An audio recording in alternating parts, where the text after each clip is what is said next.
Well, the brain and the mind. All right, Steve. See you. Steve, nice to see you again. Hi, Phil. Nice to see you again. Hello. Hello, Oliver. Hello.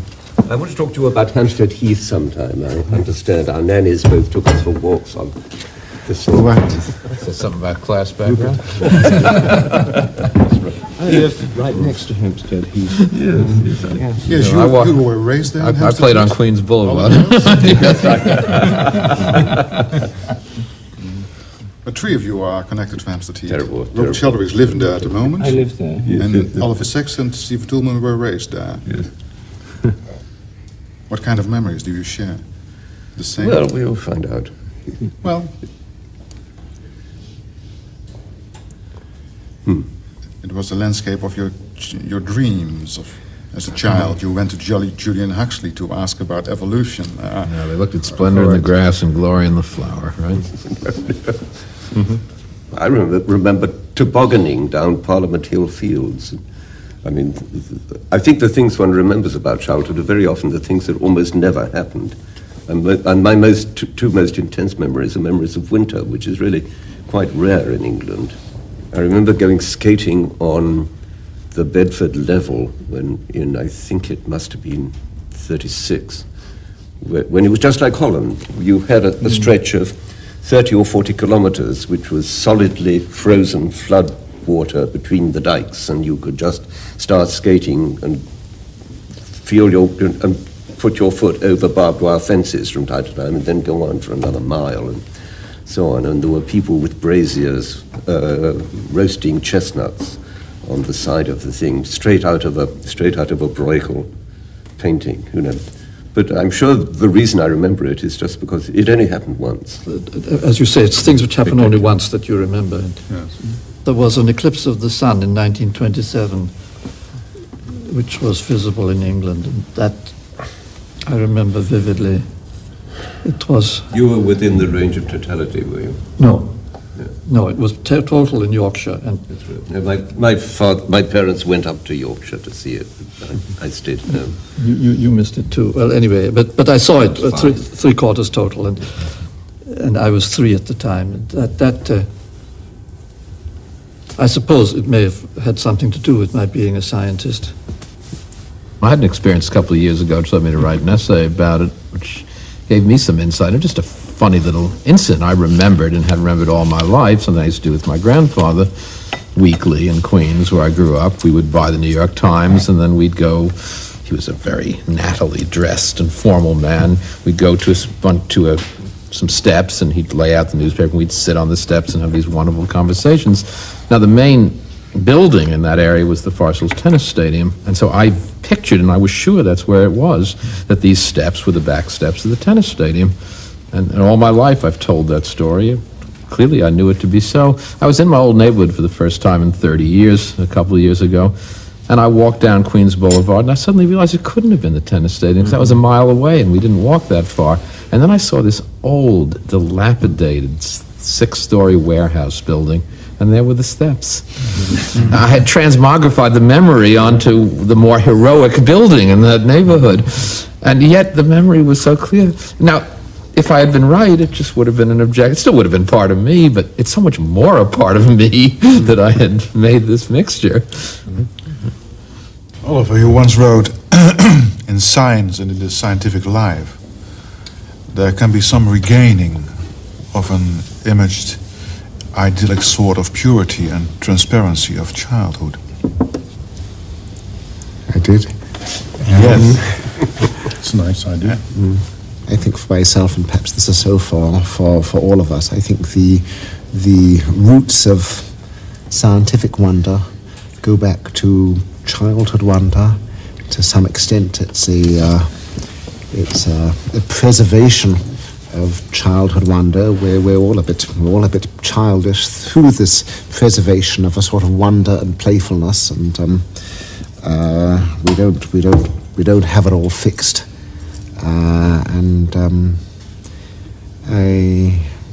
Perhaps I had something in mind like that. Well, I think that there's a special selection here. nobody here hides his philosophical ambitions. And in a way, I think, philosophers are. These are arrested development children. In a certain way, children are philosophers. And we just never lose that completely childish ambition that we're actually going to understand something very, very deep. We're not just going to put that aside and be grown-ups. We're going to continue to think about those things that fascinated us when we were children. Oliver, you said in New York, when I'm at a conference, I would like to know the form of passion in my fellows at the conference. I know what the passion is in Stephen Jay Gould. It is love for all the forms of life. And I wonder what the passion is with the philosophers.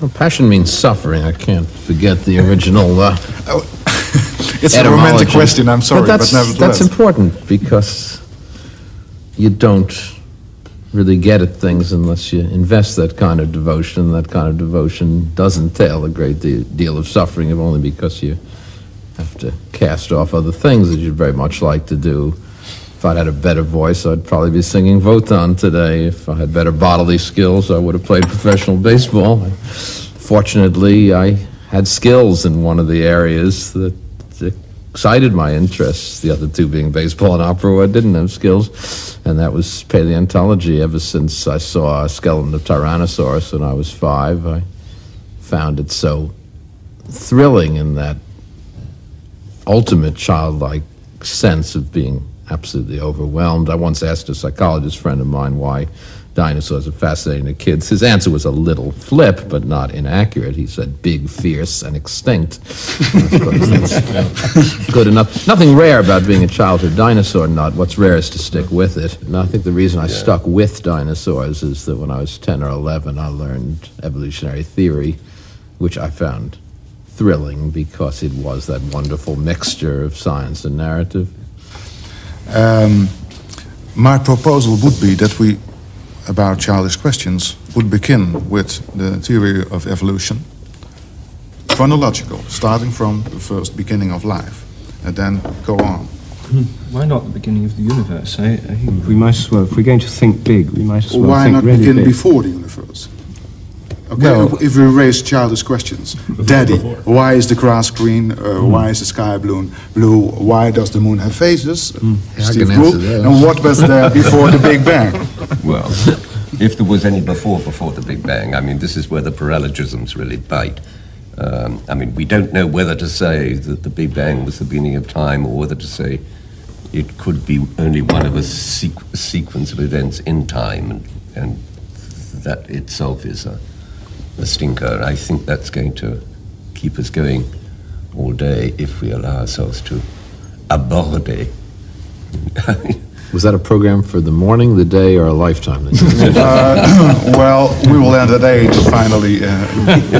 So for 6 or 8 hours we'll have discussed it all. But okay, we can start with the question, what was there before the Big Bang? A kind of Platonic archetype, or God, or Steve Gould is thinking, am I going all the way to Hilversum just for answering rubbish questions? Or not? It's not a question we can take up. Anything you say is largely expressive of a whole set of personal biases that it would take hours on the couch to unravel. And it may not even be a well-formed question, which I think was Steve Kuhlman's point. That is, can you use the word before in that context? It may be simply an inappropriate use of the word. The question whether it's well-formed or ill-formed is at the moment undecidable. But it's a very profound and important question for science, and it's my own starting point. Namely that if we take evolution as a theory referring only to life, we're dealing with a very, very narrow section of a cosmic evolutionary process. And when we actually take the view of the Big Bang, assuming there was one, although most scientists refuse to discuss metaphysical questions and certainly don't want to have God in the picture at all, or if they do, have a kind of neo-deism where he just starts it off, lights the touch paper or something. In fact, there's an implicit assumption throughout the whole of science that all the laws of nature are fixed, and they were all there at the moment of the Big Bang. Whether they were there before it or not is an implicit assumption that runs through the thinking of most scientists. And it isn't explicitly formulated, it's present in the implicit assumption that any experiment ought to be repeatable anywhere, any time. The implicit assumption is that the laws of the nature are the same everywhere, at all times and in all places. No, that's really not so. That's something we are testing all the time.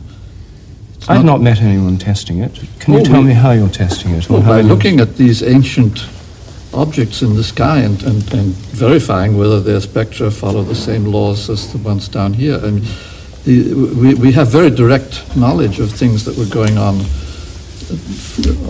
only 1/4 of the age of the universe. But by assuming that the laws were constant, you have to assume. The speed of light is constant, for instance? Well, In order to arrive at any judgments about these early events? No. No, you don't?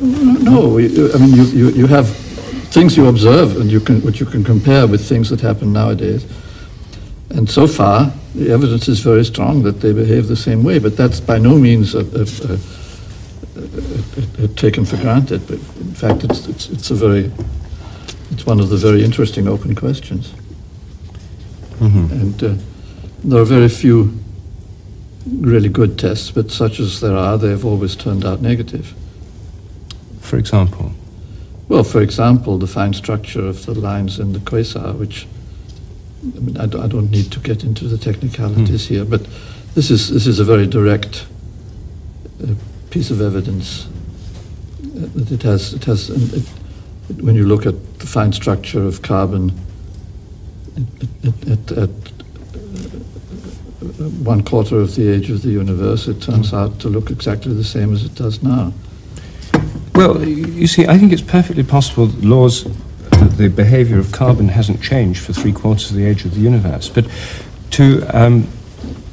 since I myself think the regularities of nature are more like habits, that I would have said that's a habit built up much earlier on, and they get pretty constant. That's a perfectly sensible hypothesis. I mean, we don't go back that far, of course.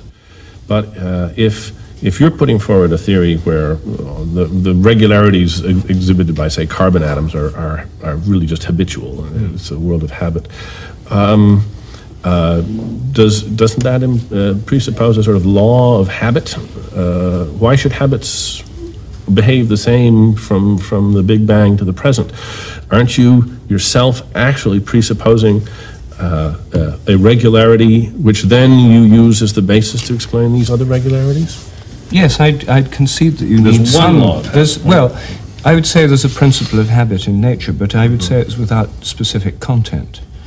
In other words, that the law would simply be that self-organizing patterns through repetition become more probable. But it wouldn't say which self-organizing principles come into being, and that there'd be a radical contingency.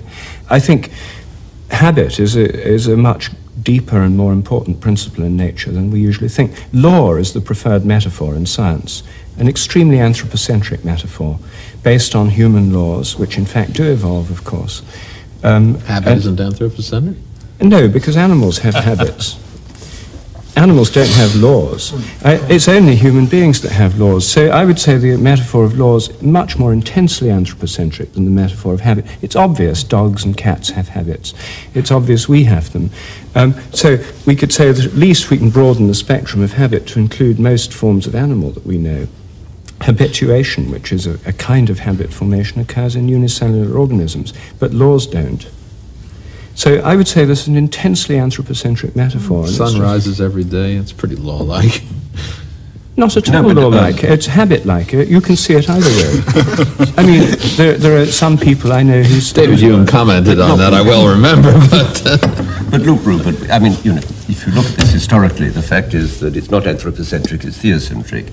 You may say the model of God, which is itself an anthropocentric model, an anthropomorphic model, but when the idea of constant laws was seriously emphasized in the sciences, which wasn't until well into the 17th century, I mean, it was part of a particular theological vision of the universe. So that,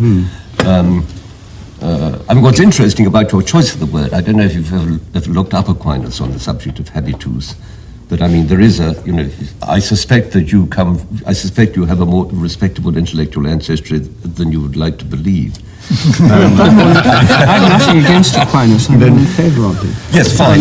Because I mean, there is, the idea that what we're interested in understanding are these habitus, and that this is, I think this is a good part of a traditional Aristotelian point of view. It's interesting that really how late it was that people came to this conviction that the laws of nature were constant. There was absolute doubt about it before about the middle of the 17th century. It was really a matter of great dispute. And I mean, one reads Sir Thomas Browne on how the entire universe is in decay, how the greater part of time has gone than is to come, and how we may expect the present dispensation to be dissolved any day now, until you were prepared to believe that the universe was capable of going on for thousands and millions of years in the future.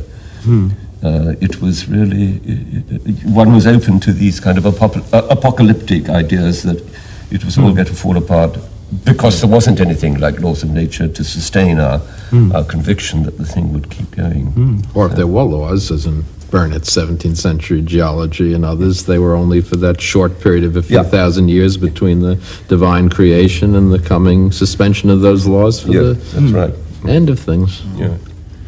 But that is, in fact, I agree with you entirely. The idea of eternal laws of nature is a theological, a mechanistic, scientific, theological mixture of those in the 17th century construction, which, now that the mind of God's been dissolved away from the world machine for most scientists, they're left free-floating as a kind of habitual assumption in the minds of most scientists. And I want to see just how radical your thesis is. Now, in your view, did triangles just gradually acquire the habit of having right triangles, of having the square on their hypotenuse be equal to the sum of the squares on the side? Is pi just a habitual ratio between the circumference and the diameter? Well, I mean, this is a big question, isn't it? Is mathematics constructed or is it discovered? I mean, it's a huge philosophical question, and it's not one that I'm terribly concerned with myself. I don't think that there are many right triangles in nature, you see. I think if we get too bogged down in this question, we're dealing with the history of human mathematics. And it's very easy and very natural for mathematicians to be Platonists, to assume that what they discover, what they find, is somehow a kind of eternal, self-subsistent realm of truth. No, at least it's timeless. It's timeless. That's right, but I'm not very interested in right triangles and pi. I'm more interested in nature as we observe it, rather than in mathematical theories per se. My point was just that scientists who want to go on believing in I would say, timeless constants, timeless regularities, at least have one other source for their one other foundation on which to place this belief. Now that they've abandoned an eternal God, they can say, well, it's just like mathematical truth, really. Absolutely. I totally agree. That's the most persuasive argument in favor of it. But the fact is, in the philosophy of mathematics, it's not an undisputed position, because there are always those who think mathematics is this construction rather than an eternal, self-subsistent realm of ideas. Yes.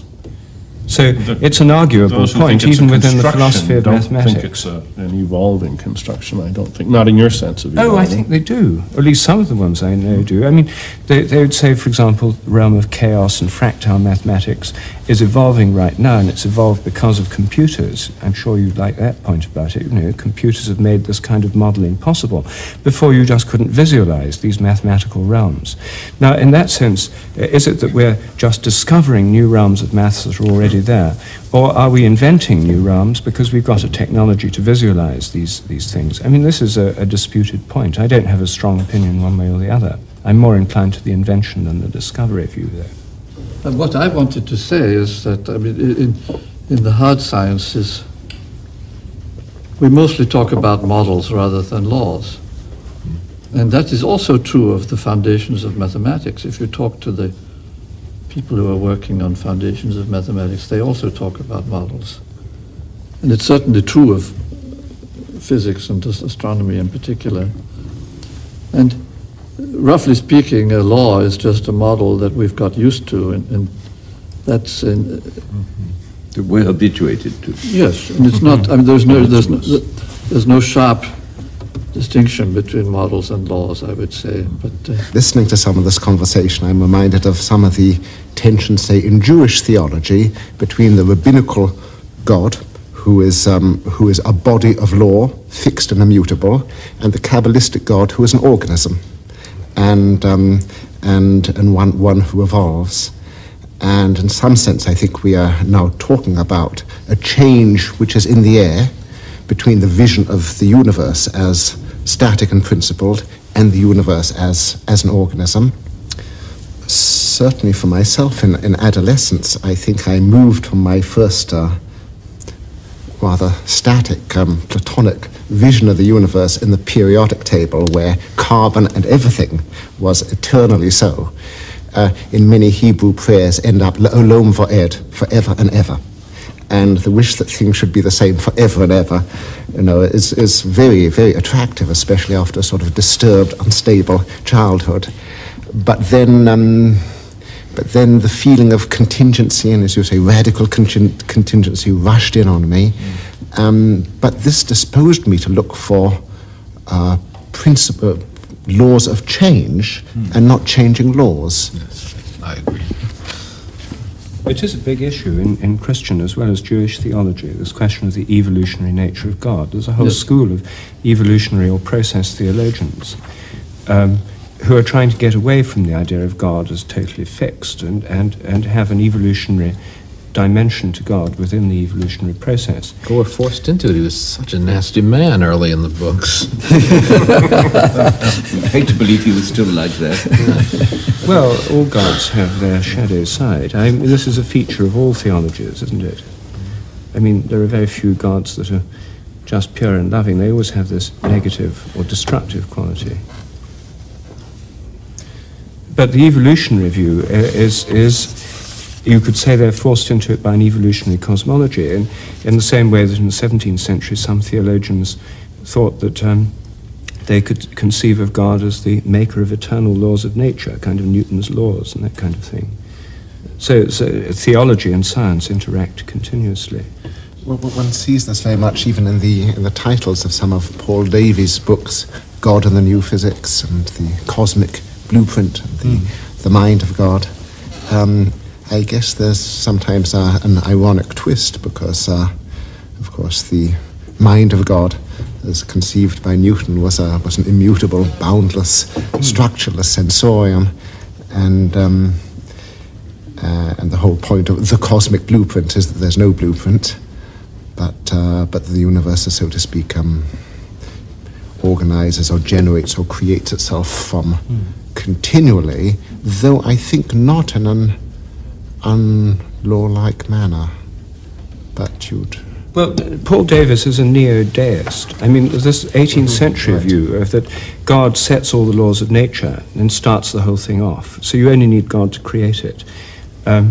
There's been a resurgence of that under the guise of the cosmological anthropic principle, where you have long discussions about the constants of nature have to be exactly fine-tuned in just the right way. And the assumption is they're really constant, and they were all started off in the right way. And both Paul Davies and also Stephen Hawking, in his book, The Brief History of Time, end up with a kind of neo-deism, it seems to me, with if not God, then something that fine-tunes all the constants of nature, so we get just this kind of universe.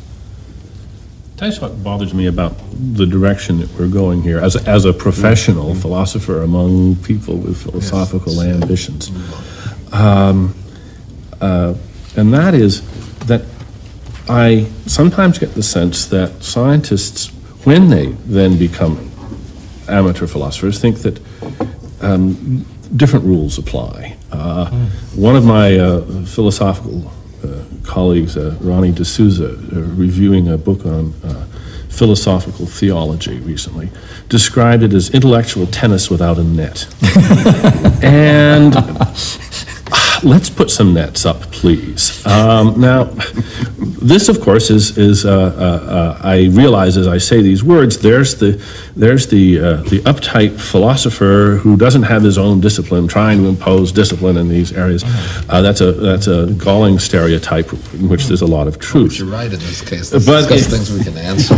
Yes, indeed. That's my feeling exactly, and that's why I am just so much more prefer that we start with a set of presumptive nets, which have apparently done some pretty good work, and just play as hard as we can with those nets. And then when we can't play anymore with those nets, we'll replace one of them. This is a very, very conservative strategy. Absolutely You right. adopt it, Steve adopts it. Yeah. I mean, if one's ever going to find new models of reality in a radical way, one has to look at where the nets are and what they are. Sure. And you see, your rejection of metaphysics is, I think, a way of avoiding questions you don't want to discuss. I don't avoid them, Rupert. I have a sense of, we're 6 people here for a day. Everybody has to have a personal metaphysics. I have a certain sense that there are questions formally unanswerable, on which nonetheless every individual must take a position in order to manage to integrate various pieces of his life. We're not going to answer your big metaphysical questions. They have no answers. If we spend the whole day on that, that's what we're going to do. There's a lot else we can discuss that's interesting. But look, that's you all. do it all the time. I mean, radical contingency is one of your great slogans. And radical contingency seems to, in the way you portray it, seems to other people rather like providence. So We can talk about it. There are animals out there. I can make you a proposal about where I think it exists, and you can tell me why you think it doesn't. But you're if you want to philosophical. discuss the nature of God's change through time, we've got to define what he, she, it is. But we do that forever. It's not going to go anywhere. I mean, for instance, in the Middle Ages, there were a lot of people who were very interested in natural philosophy who thought that what we should be going in for was a theory of change, kinesis or metaboly. You know, the question was, what is the nature of change as such? And they were very indignant when some people wanted to focus in and look at locomotion rather than change in general, or at... I mean, we know now that the only way of finding about change is to look at the different ways in which different kinds of things change, and you know, and whether we shall ever get back to the sort of scholastic posture from which we'll be able to say anything about the nature of change as such.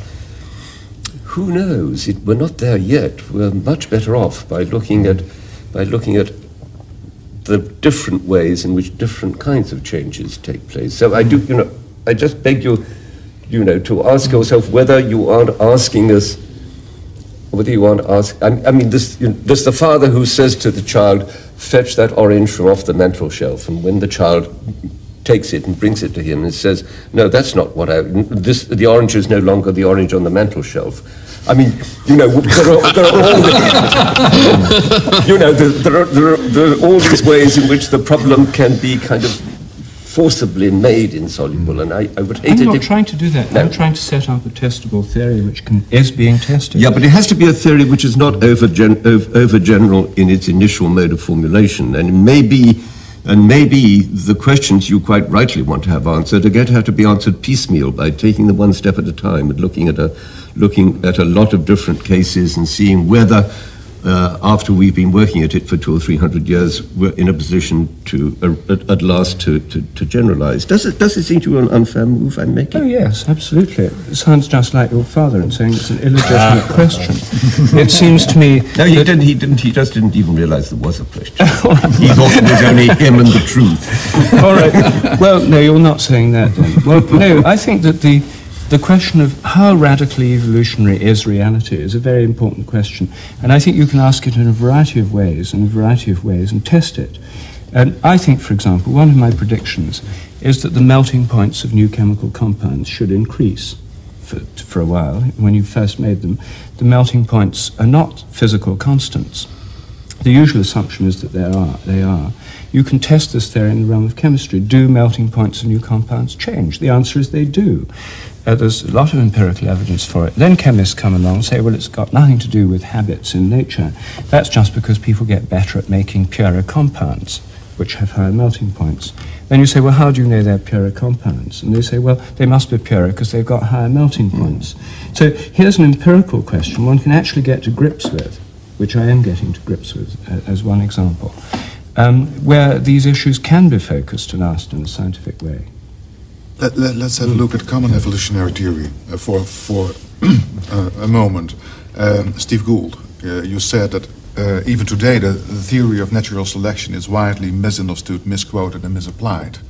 Well, I try to misquote, misapply and misunderstand. If I say, 1, evolution has no purpose.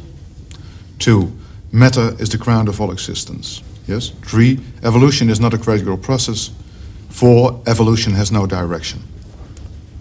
Do I misunderstand what you're meaning about You natural don't selection? misunderstand much of what I'm meaning, but if you asked to the general educated public what is Darwinism, you wouldn't hear any of those 4. No, I think you see the major misunderstandings of Darwin, and their vernacular misunderstandings, though there are many professional ones as well, have to do with the fact that evolution deals with questions that are so much at the heart of those troubling issues that everyone has to figure out in constructing some sense of meaning for their lives. Why are we here? Insofar as science can deal with that question at all, what are we related to? How did we get here? And the background of this is this frightening fact that people understand, namely that we've only been here for a millimicrosecond of life's history, which does lead to the plain solution, which I happen to think is true, that maybe we weren't destined to be here, and maybe if you could replant the tree of life from seed, we'd never get here again. It's in the context of those fears.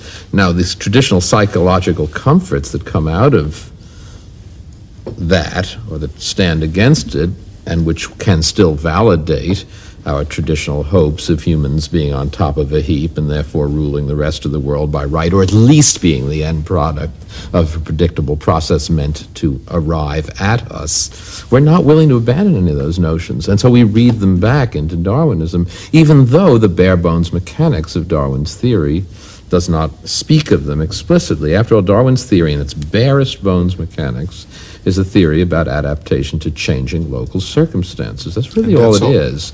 That is, if to caricature it, if it's cold in Russia a long time ago and there are some elephants there, elephants that have slightly longer hair will, as a statistical average, do better in leaving offspring, and 1,000 generations down the line you'll get woolly mammoths, but they're not better elephants, they're just elephants that are better suited to the transitory environments of that place. Since the vector of environmental change through time is effectively random, if organisms under Darwin are tracking those environmental changes, you're not going to generate a directional pattern eventually leading up to human beings. Now, Darwin was also an eminent Victorian, not quite willing completely to divest himself of these psychological comforts and sociological presuppositions. So he, in fact, did manage to insinuate, in a different way, progress back into his system, mainly by arguing that most competitive interactions were not between organism and environment, but between organism and other organism, and when organisms struggle with organisms, a kind of biomechanical improvement in the long run might result. But that conclusion is quite separate from what I call the bare bones mechanics of natural selection, which does not validate that notion of progress. And one of the reasons why Darwin has been so difficult to assimilate is this radical philosophical message of his theory. Steve, one thing about your diagnosis of the anxiety that the lay people have about evolution has puzzled me in the past, because you suggest that it is oppressive to some people to suppose that if we ran the tape of time again, human beings would not be created again. But it seems to me it's just as oppressive either way. What bothered Nietzsche was the idea of the eternal recurrence. He viewed that as such a nauseating prospect that he really he contemplated not ever revealing to the world what he discovered. This horrible idea of that it would all happen the same way again and again and again. Now you seem to think that the ordinary person is oppressed or becomes anxious at the prospect that the Homo sapiens is a unique and unrepeatable phenomenon, whereas it might be the other way around. No, but I think there's a real the Ewige Wiederkehr of Nietzsche and others, the fear behind that is that there's no directionality. There's the Platonic great year that it goes round and round. There's nothing distinctive. And Borges captured that wonderfully in the Book of Sand, where he gets this vulgar book where there's a picture every 2,000 pages, but you can never reach its end, and there's no pattern in the pictures, and finally realizes it's a completely vulgar book because of its incomprehensibility, because there is no directionality and no pattern, so he loses it in the stacks of the Argentine National Library. I think that's a different kind of fear, and that we certainly have. I don't know how else to respond to that. I don't mean to sound elitist, but Dennett and Nietzsche are one group, and then there's Homo ordinarius, which is also Dennett and me and everyone else, and I don't know, it seems to me that most folks, at least in Western culture, really are seeking to validate Protagoras' old dictum, which may be only literally about half of us, but it's all of us, that man is the measure of all things, and we want to define things in terms of ourselves. We want to see ourselves as paramount. We want to see ourselves as ruling this world by right, and folded into that is the necessity of thinking that 4.5 billion years of the history of the Earth and 3.5 of life's explicit fossil history is, in some sense, I don't mean necessarily generating us with 2 eyes and 2 feet, but 2 feet, is nonetheless likely to move towards a complexification which will eventually end in a self-conscious creature very much like us. Then we make sense. Then we're here for a purpose. We rule by right. Is the conclusion, okay, consciousness is something sublime and whimsical, as Steve Gould wrote. It's a weird invention. That it's powerful doesn't mean it is meant to be. It wasn't developed to paint or write symphonies. Natural selection builds this complex computer called the brain for a set of highly complex things. But being the complex computer that it is surely capable of doing orders of magnitude more things by virtue of its internal structure, and not immediately by the construction of natural selection. And these side consequences, these spandrels, as I call them, can overwhelm the original adaptive meaning. No, it still is, to me, very mysterious that we have this capacity for solving differential equations. And it wasn't built by natural selection directly, I agree. Yes, and I don't think anybody really should pretend to understand it. Right. The sort of ghost of final causes is haunting us all at this table and sort of generally.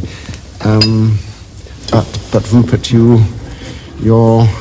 it's not clear to me whether you're unhappy with the existing mechanisms postulated, or whether somehow something teleological is at the back of your morphogenetic fields, morphic resonance. I think it's an open question. I mean, I think that there could be an overall organizing principle immanent within the cosmos, maybe transcending the cosmos, maybe immanent within the Earth or the solar system, that draws evolution towards the evolution of a human consciousness or consciousness in general. There could be, but on the other hand, maybe there isn't. Maybe it's materialists will always say it's chance, you see, and it's a philosophical position. I like to have an open mind on that one, but I don't think we can rule it out. I don't think we can rule out the possibility consciousness descends from a higher source. That's one theory of it, in favor of the idea it descends from a lower form of organization. They seem two different ways of looking at it. I read somewhere that when Clerk Maxwell was a child, he liked to say of everything, "What's the go of it? What's the go of it?" And sometimes, what's the particular go of it? And we are all one way and another talking about the go of it, from the go of individual bacteria to the go of the universe. I think I probably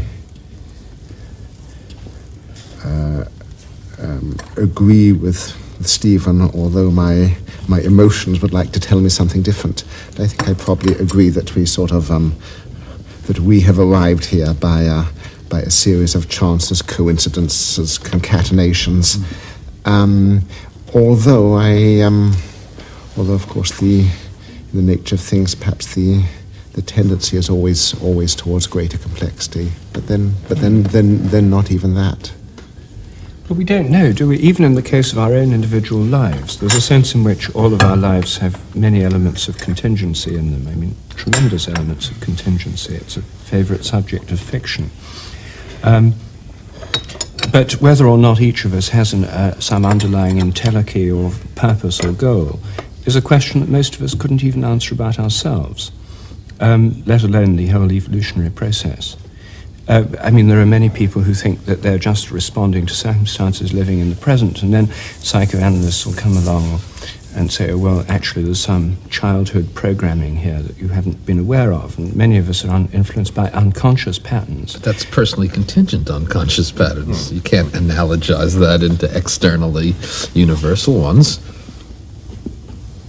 Why not? I mean, if we're dealing with... I mean, it's not a logical move. I'm not saying it's inconceivable that such exist, but it is not evidence for their being. I wasn't using it as putatively. evidence. I was saying that even in our own case, where there's a large play of contingency, which we'd all admit, it's an open question as to how much there's any overall telos or goal in what we do.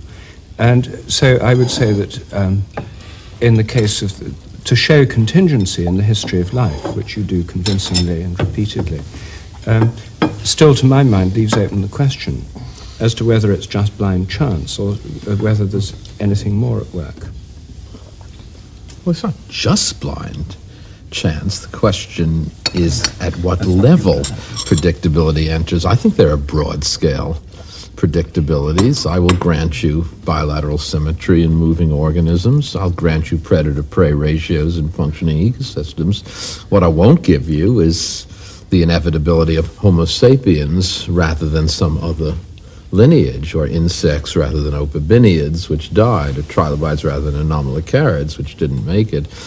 It is in all the details of particular lineages that contingency rules. Now, that wouldn't be a problem if we could just say, well, I don't care about the detail. Science, after all, is fundamentally the search for the generalities. Sure, the details are contingent, but they're below our notice. They're not below our notice for one fundamental historical, sociological, and psychological fact, and that is man is the measure of all things. We happen to be enormously interested in ourselves, no matter how general we make our theories. They are in some fundamental sense about ourselves, and ourselves are Homo sapiens, one of those little contingent twigs. So we can't claim we're only interested in the generality. We want them to relate to us, and we happen to be in the domain of contingency. I should have no difficulty agreeing that, say, human consciousness is, in some regards, the amplification of events that were ultimately just contingent, just random. Not only that, but every thought we think probably has a contingent seed, or many contingent seeds in its own development in our own brains. That I chose exactly these words rather than some other form of words probably depends on random or pseudo-random or arbitrary or contingent states of some part of my brain.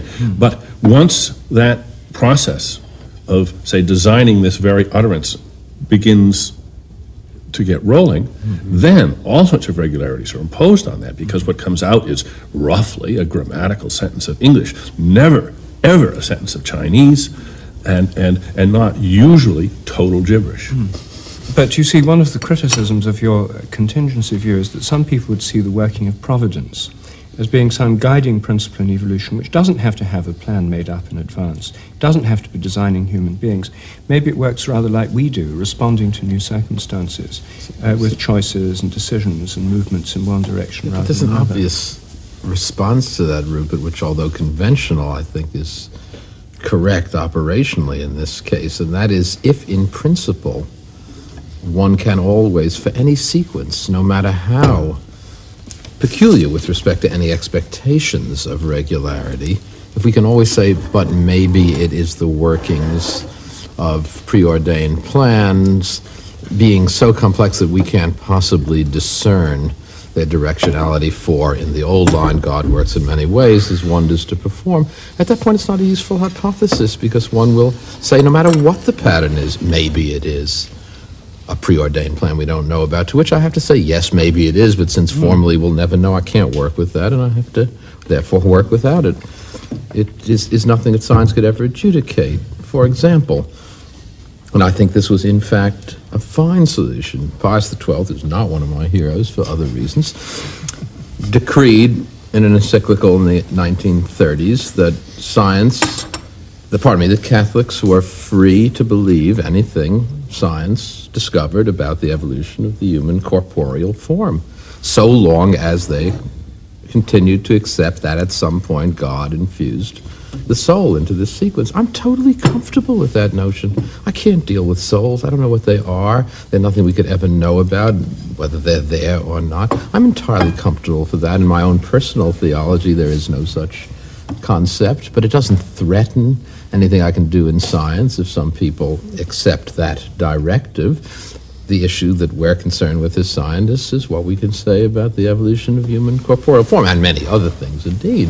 Now that just becomes a subsidiary hypothesis, comforting and coherent for some, and perfectly fine.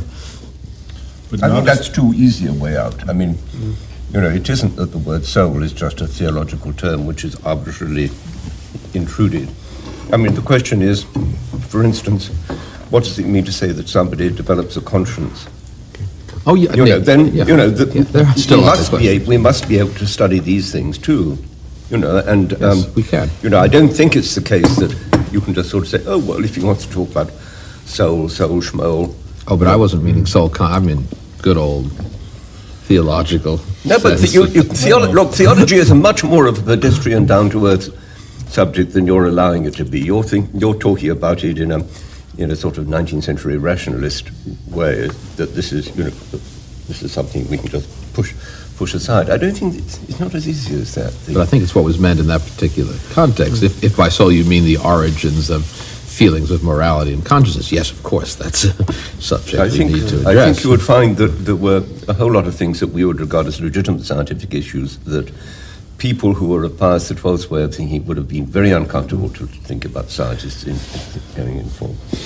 But if Steve Gould is right, because I just want to know if everybody agrees, perhaps except Rupert Sheldrake, through no fault of our own, and by dint of no cosmic plan or conscious purpose, we have become, by the power of a glorious evolutionary accident called intelligence, the stewards of life's continuity on Earth.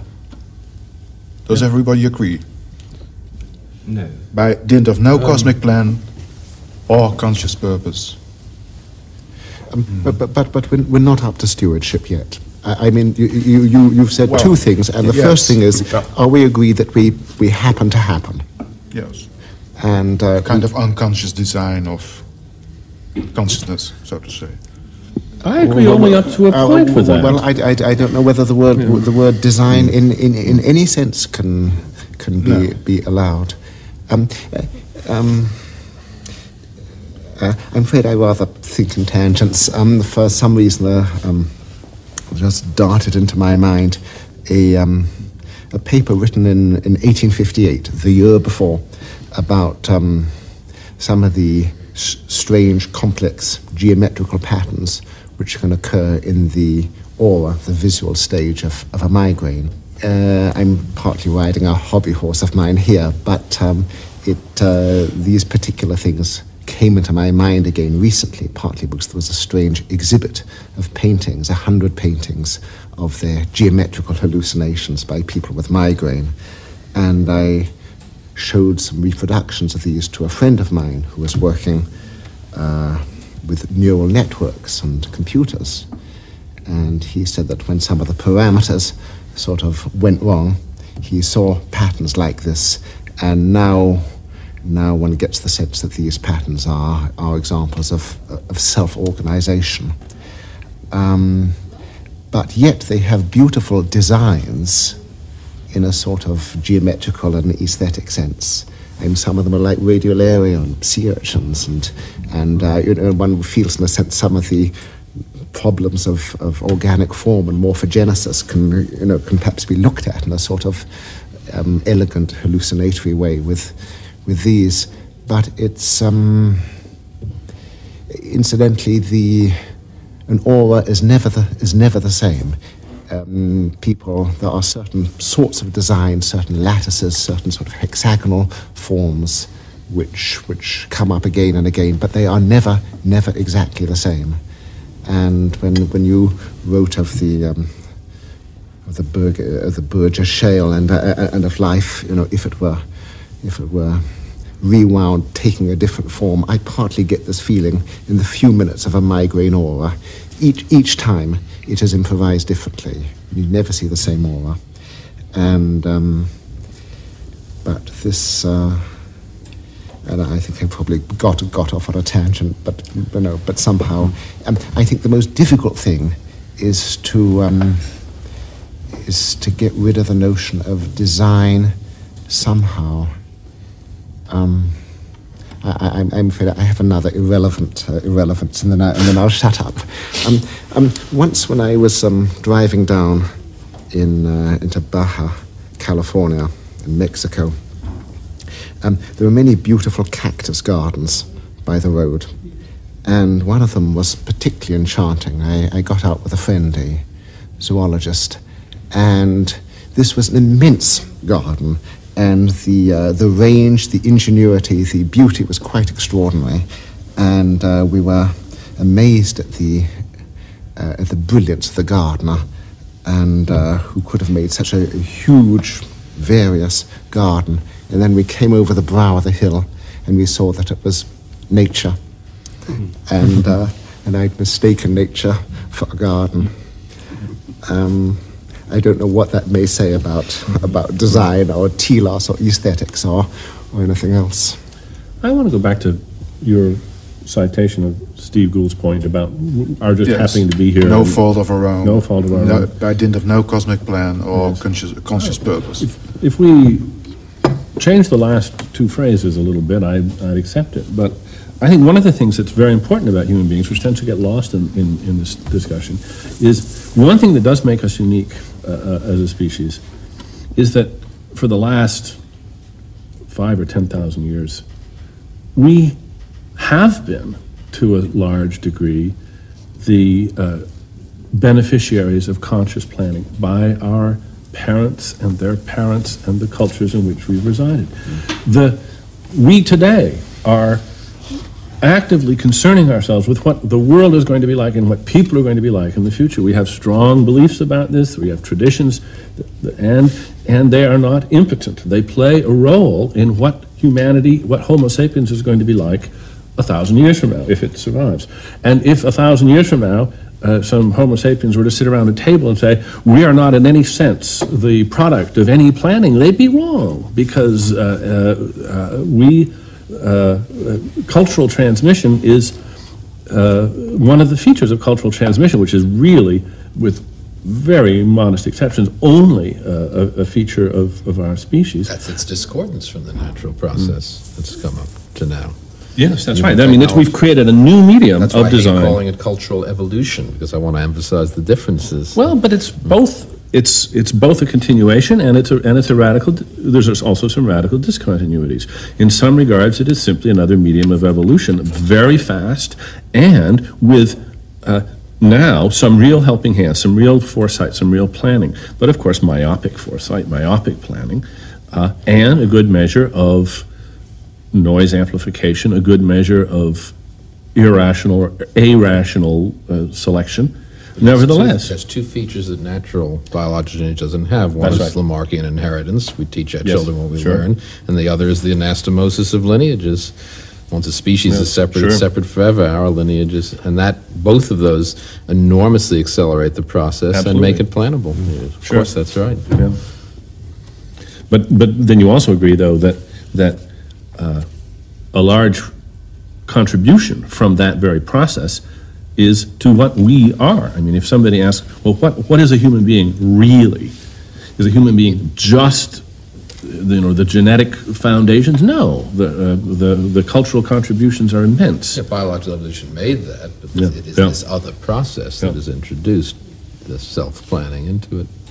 Before we dive into consciousness, Stephen Jay Gould, this famous statement, Charles Darwin, what a book a devil's chaplain might write on the clumsy, wasteful, blundering, low, horrible works of nature.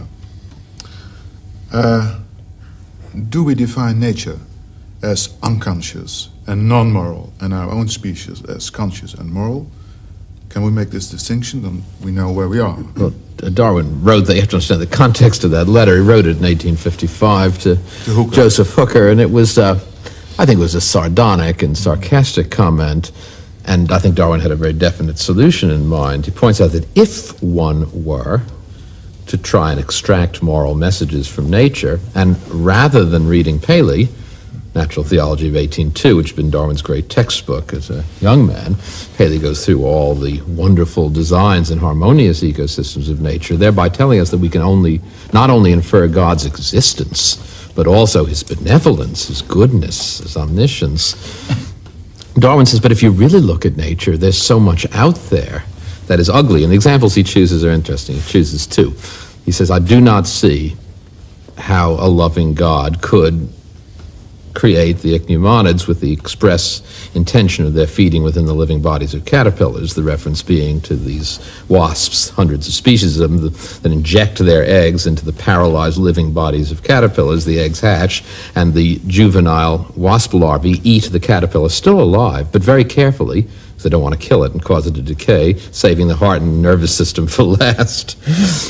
And the second example Darwin gives is, or that a cat should play with mice, and when we watch cats playing with not yet dead mice, usually some sense of horror arises in us, even if we understand that might be an inappropriate reaction. So Darwin's saying if you actually look at nature in the raw and more fairly, you will see many natural phenomena which would be very hard to see as the results of a kind, loving, and efficient God. And that's, therefore, he says, the low, blundering, inefficient. But you see, Darwin's solution is not that. Darwin's solution is that, therefore, nature is neither moral nor immoral, it's amoral. We should not be trying to extract moral messages from nature at all. And I think that's right. Nature can't learn us any ethics. Does but this everybody is- agree? but Or No. No, that's No, quite on the a- contrary, no. I would say we have an enormous lot to learn from nature. About ethics. Like what? Yes, like what?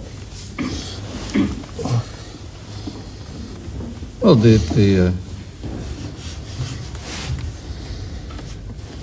I mean, I consider history as part of nature, I suppose, but I don't make any. We are in bad trouble here because you're talking as though the word nature was quite univocal and as though nature always meant nature as distinguished from humanity. Yes, that's what I mean. There is at this moment. this is a 17th century Hobbesian.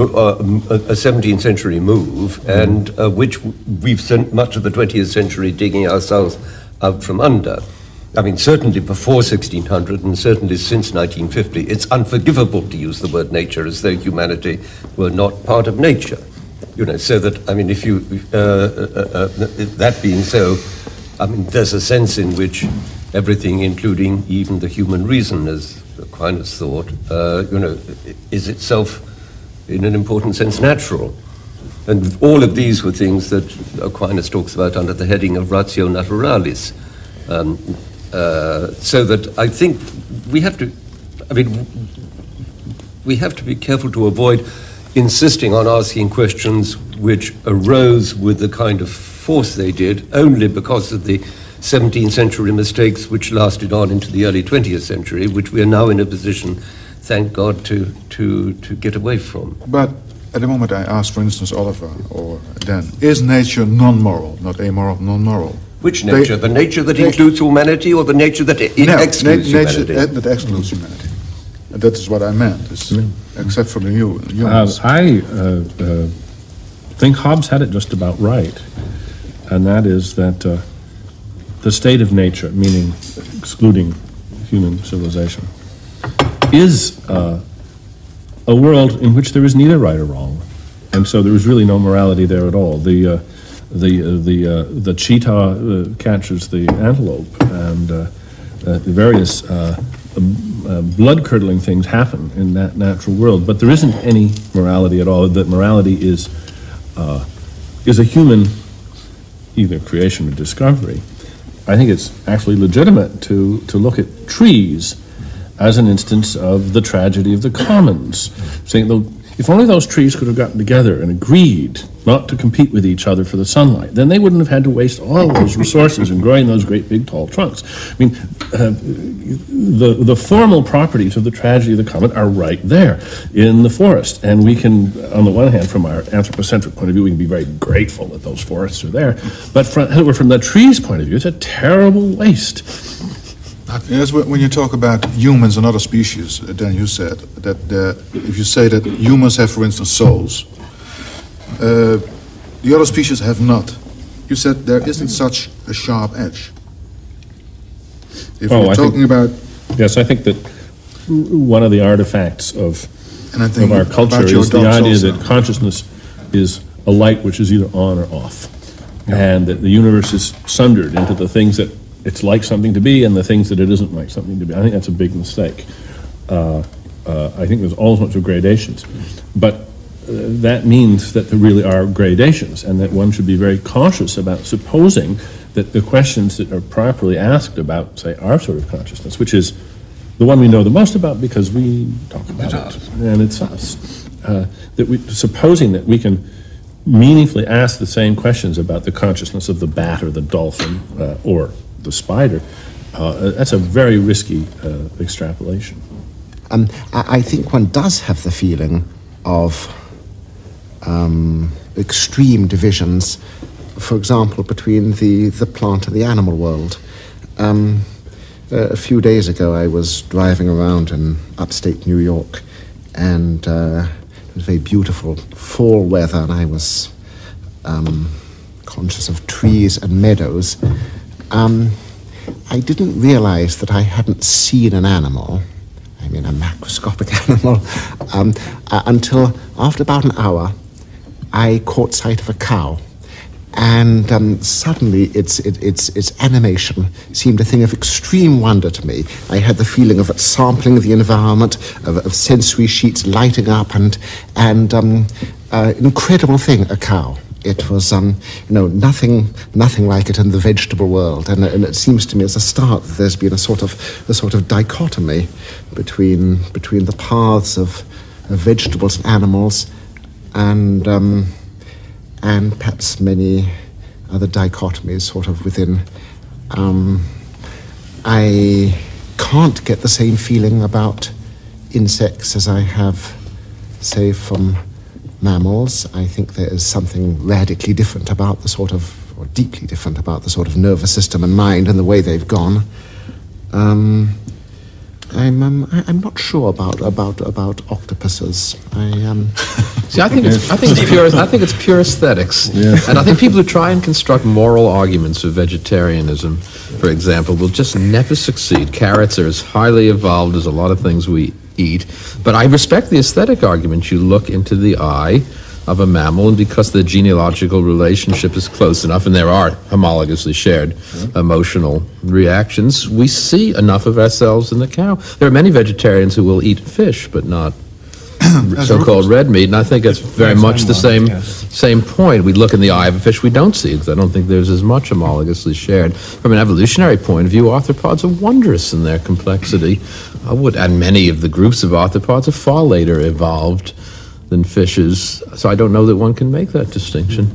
And if there was an oyster, which when you opened it up for curious reasons, just had what looked exactly like a human face on it, most people would be extremely reluctant to eat it for no other reason, I'm sure. No, but I do think there are some more serious reasons. I mean, Steve, I'm sure, I seem to recall somebody telling me that crocodiles don't dream, but birds do. I mean, that there is some the question of what kinds of families and so on have REM sleep. The echidna doesn't dream. I think the echidna doesn't dream. But its aesthetics due to homologous to shared characters. That's all I'm saying. I agree with you. But aesthetics is a serious subject. Yes. Oh, yeah. No, that's use it as a. No, I don't use this as a brush away. Stephen, I wasn't. No, I wasn't. good, I was good. seriously saying that I absolutely respect the aesthetic justification for vegetarianism. I just wish people would define it that. No, I ultimately respect the aesthetic. But the question. No lack I mean, of you see, respect. you can be Tom Nagel and suggest that there's no way in which we could empathize with a bat. On the other hand, there are ways that, there are very interesting questions about the extent to which it's not unreasonable to think that different species have kinds of experience that are, in certain crucial respects, more or less like ours. I mean, e.g., are they capable of dreaming? I don't think it's intractable even to the cold, hard, objective methods of science. I think. I'm talking about this as a scientific question. I mean, sure. I think much of what Steve chooses to call aesthetics is also part of science. But but I mean, I think that we're making tremendous progress on getting the information so we'll be able to say exactly what it's like to be a bat. It's still a long way off, but we can say a lot about what it isn't like now already because we know enough about limitations on the bat's nervous system that we know that it just can't be like some people might imagine it to be, and this is already progress. I'm finding this discussion rather provincial. I mean, we're assuming that consciousness is confined to animals on Earth. What about the consciousness of the sun, for example? If we take, as many traditional views have taken, the idea there's some kind of mind associated with the sun, if people are happy to agree that the interface between mental activity and brain function are changing electromagnetic patterns, there are plenty of those on the sun. The more research that goes on the sun, the more we find about their tremendous complexity. So what about the idea that the sun might be thinking or have some kind of mental activity associated with these electromagnetic patterns? I mean, I can immediately hear Steve's response. It's a meaningless concept. You can think of it if you like, but it's close to that, Rupert. But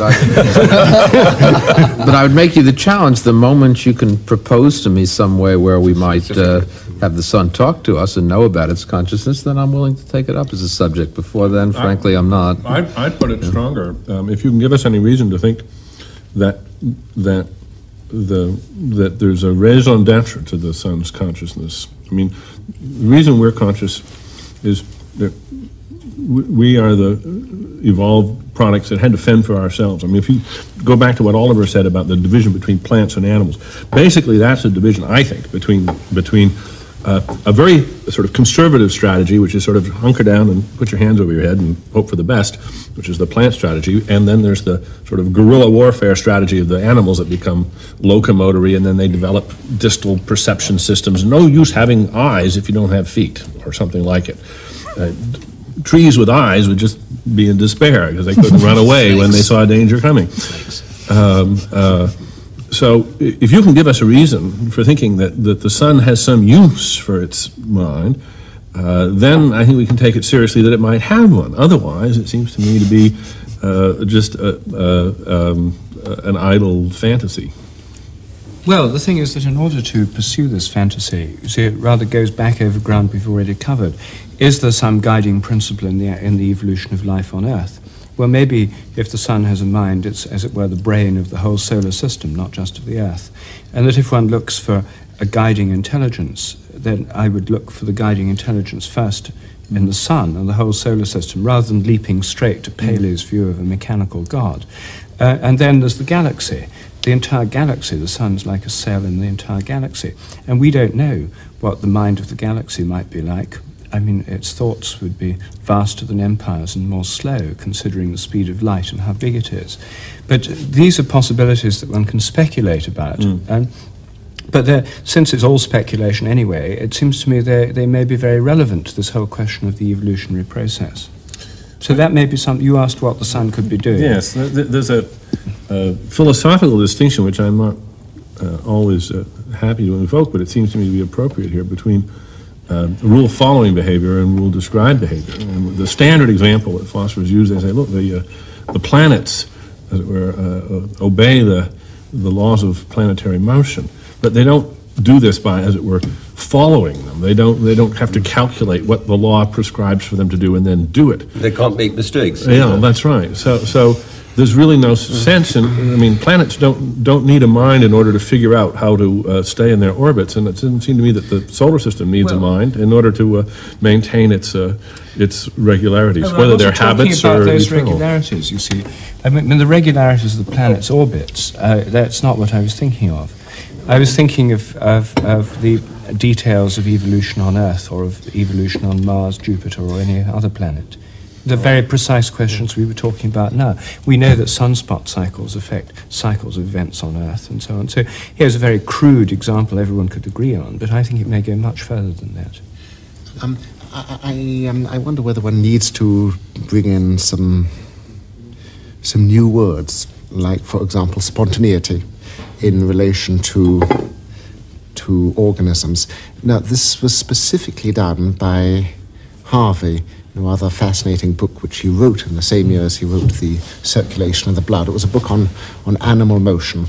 As a young man, he'd been to Galileo's lectures in Padua, and the first half of the book is an analysis of animal motion in terms of inertia and momentum and so forth, and the fact that the physical determinants are never are always obeyed. But in the second half of the book, he says there's more, and he speaks of spontaneity and grace, and he can no longer call on physical models, and then he starts to use metaphors. He talks about music and the silent music of the body. But this strikes me as a rather nice early treatise on animation and on the nature of the animate. There's been what maybe is a nice breakthrough on one interesting aspect of animal motion coming out of artificial intelligence.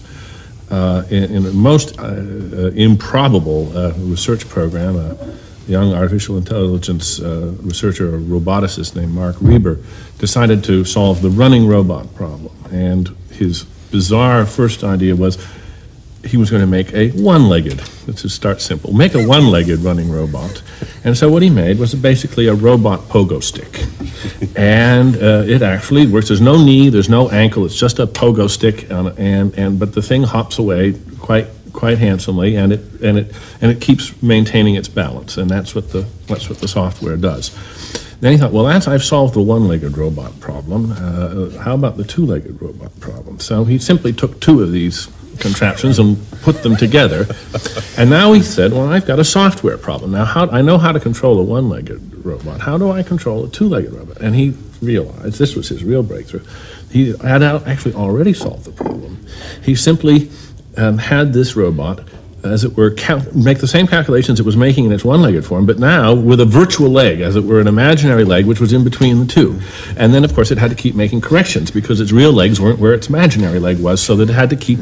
but this one hopped on two legs just fine. And he thought, now I've got the two-legged robot problem solved. What about the four-legged robot problem? So he put four of these together, sort of like a horse.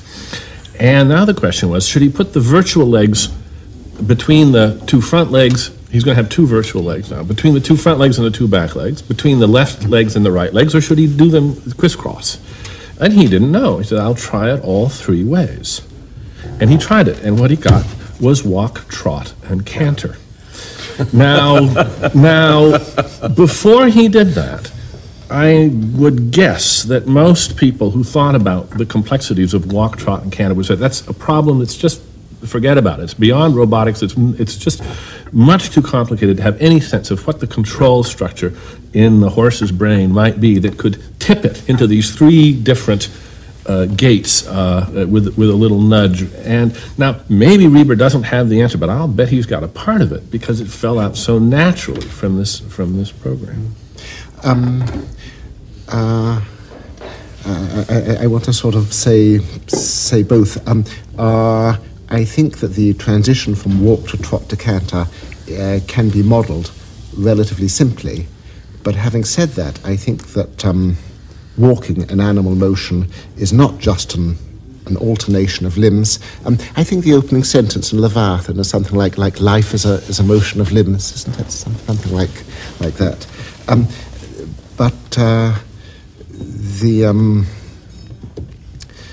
specifically, if one has Parkinson's disease, if one has Parkinsonism, one's walking does then become rather mechanical. One has this peculiar gait called festination.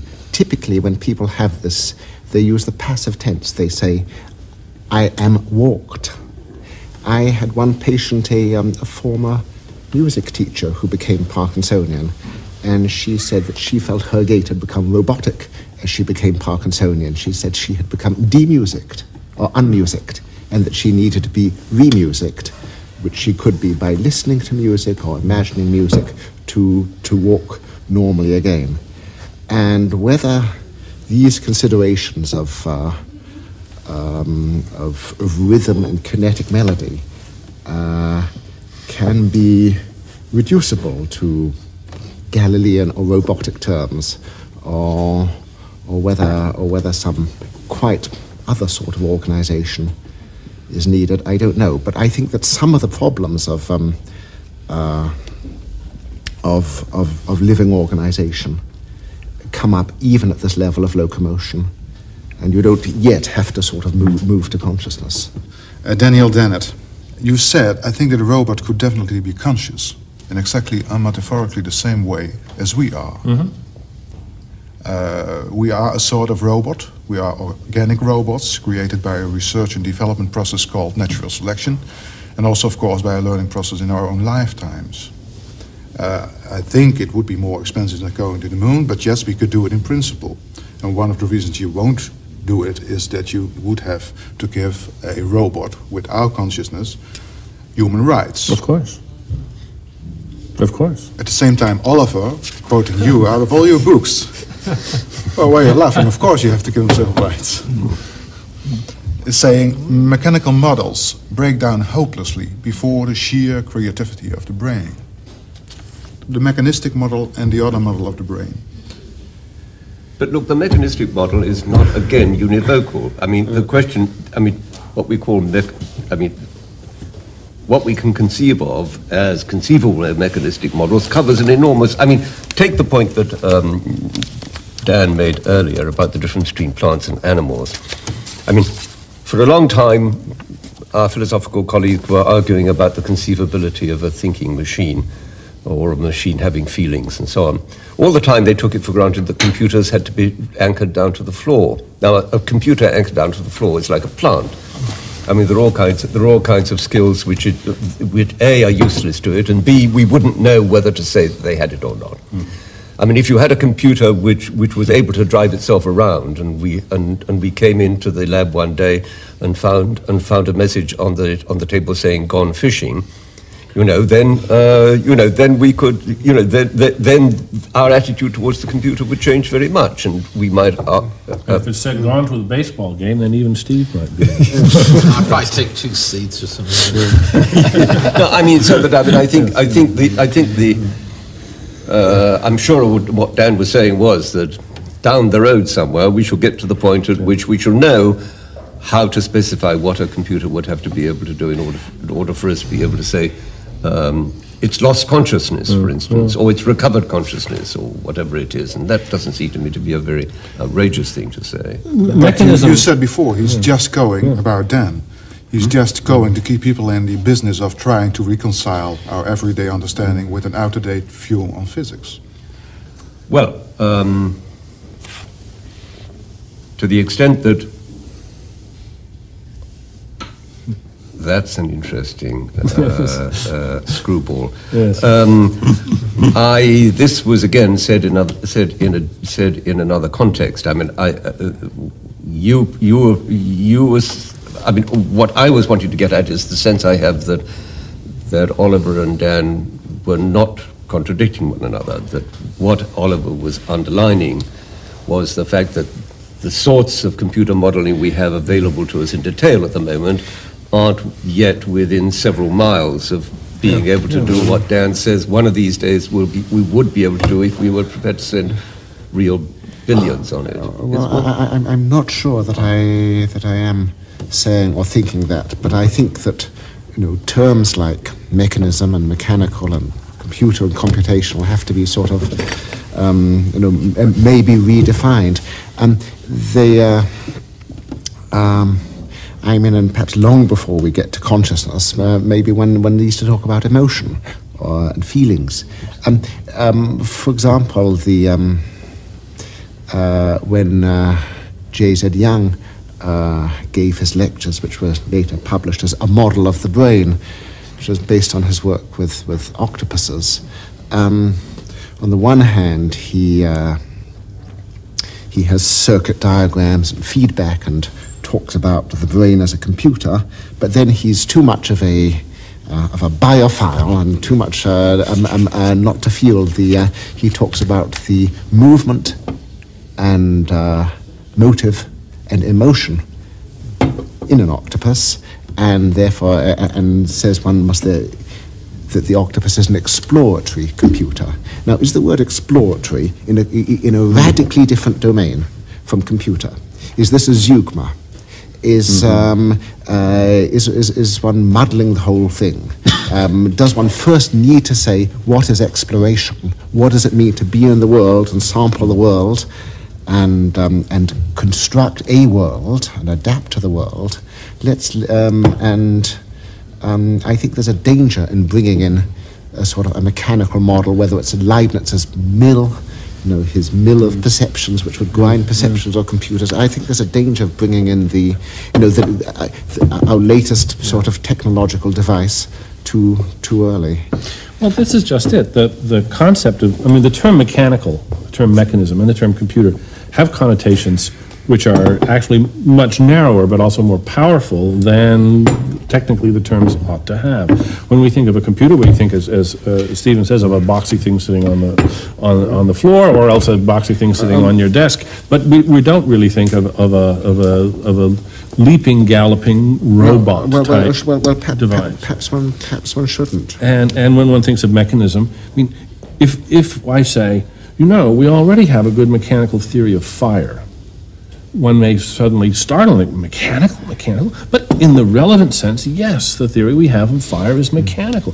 Yeah, now one might say, who would have ever thought we could give a mechanical explanation of fire? The word mechanical is just a ruddy, it's a concertina word, and this is the trouble. Leibniz, if Leibniz had seen my Macintosh, he would have said, that is not a machine at all. Or he would certainly have said, quite right. He would certainly have said quite rightly, that's not what I call a machine at all. It's a monad, but it's got a window.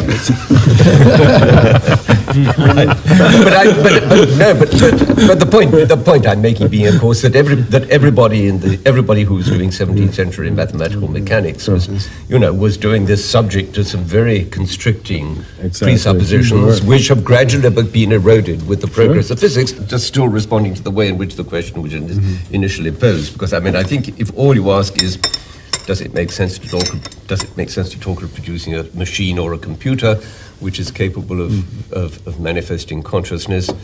Well, then the question is, can we stretch the sense of the word machine? Can we stretch the sense of the word computer in such a way take an easier case then. Take the case of self-replication, because there is a notion of mechanism which is not the old too narrow notion.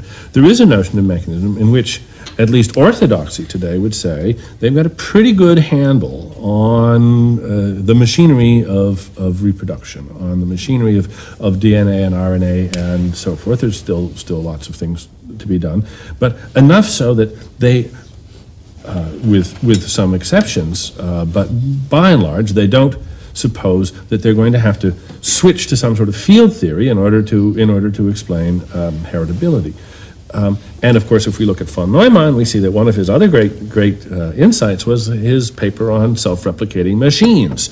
And he described in some detail what the necessary and sufficient conditions for a self-replicating machine would be. And it turns out to have been a prescient, abstract description of the very process that one discovers in DNA and RNA.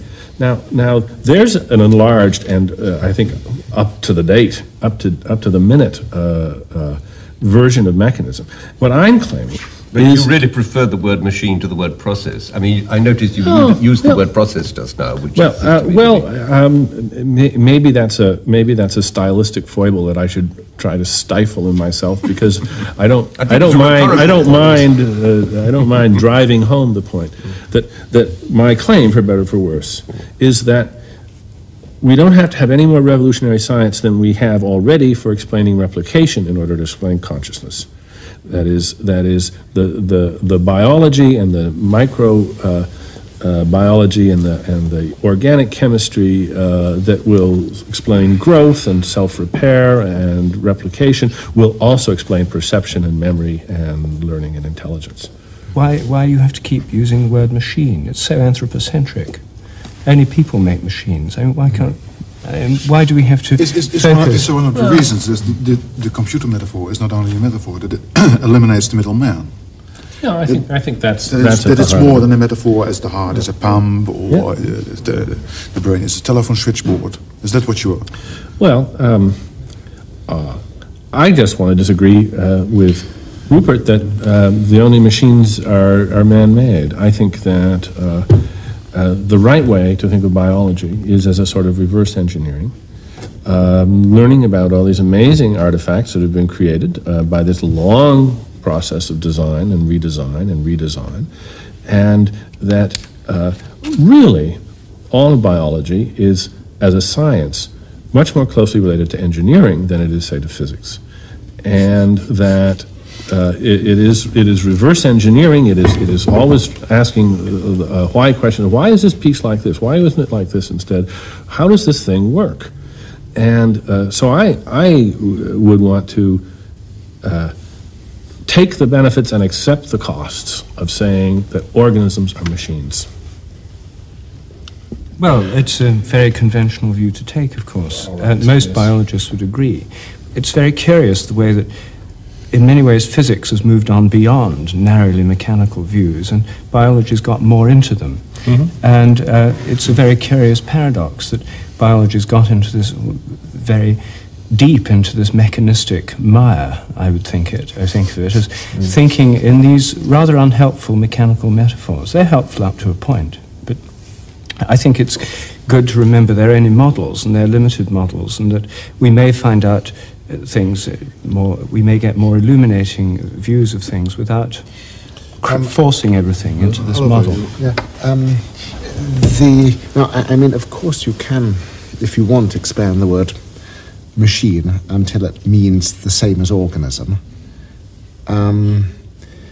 But I mean, to be more specific, I think that by and large, at least in its higher functions, if you want, the brain is non-algorithmic and categorizes everything from the start in relation to self, or rather some sort of a self emerges through the categorizations, and this would be peculiar behavior for any sort of machine.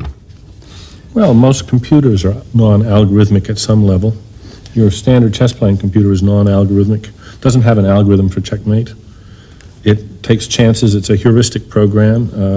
It'll beat me every time, but it doesn't have an algorithm for beating me. It just has an algorithm for playing legal chess. But I think what Oliver's saying, it's not so much the algorithm issue as it's because what struck me about what you said was the relationship to self. It's the creation. There may be mechanical properties, but that what an organism does is with respect to the personal contingency of its own ontogeny, and that's what makes it at least non-generalizable, if you wish to call it a machine. Sorry, I didn't. No, I also want to bring in the word meaning somehow,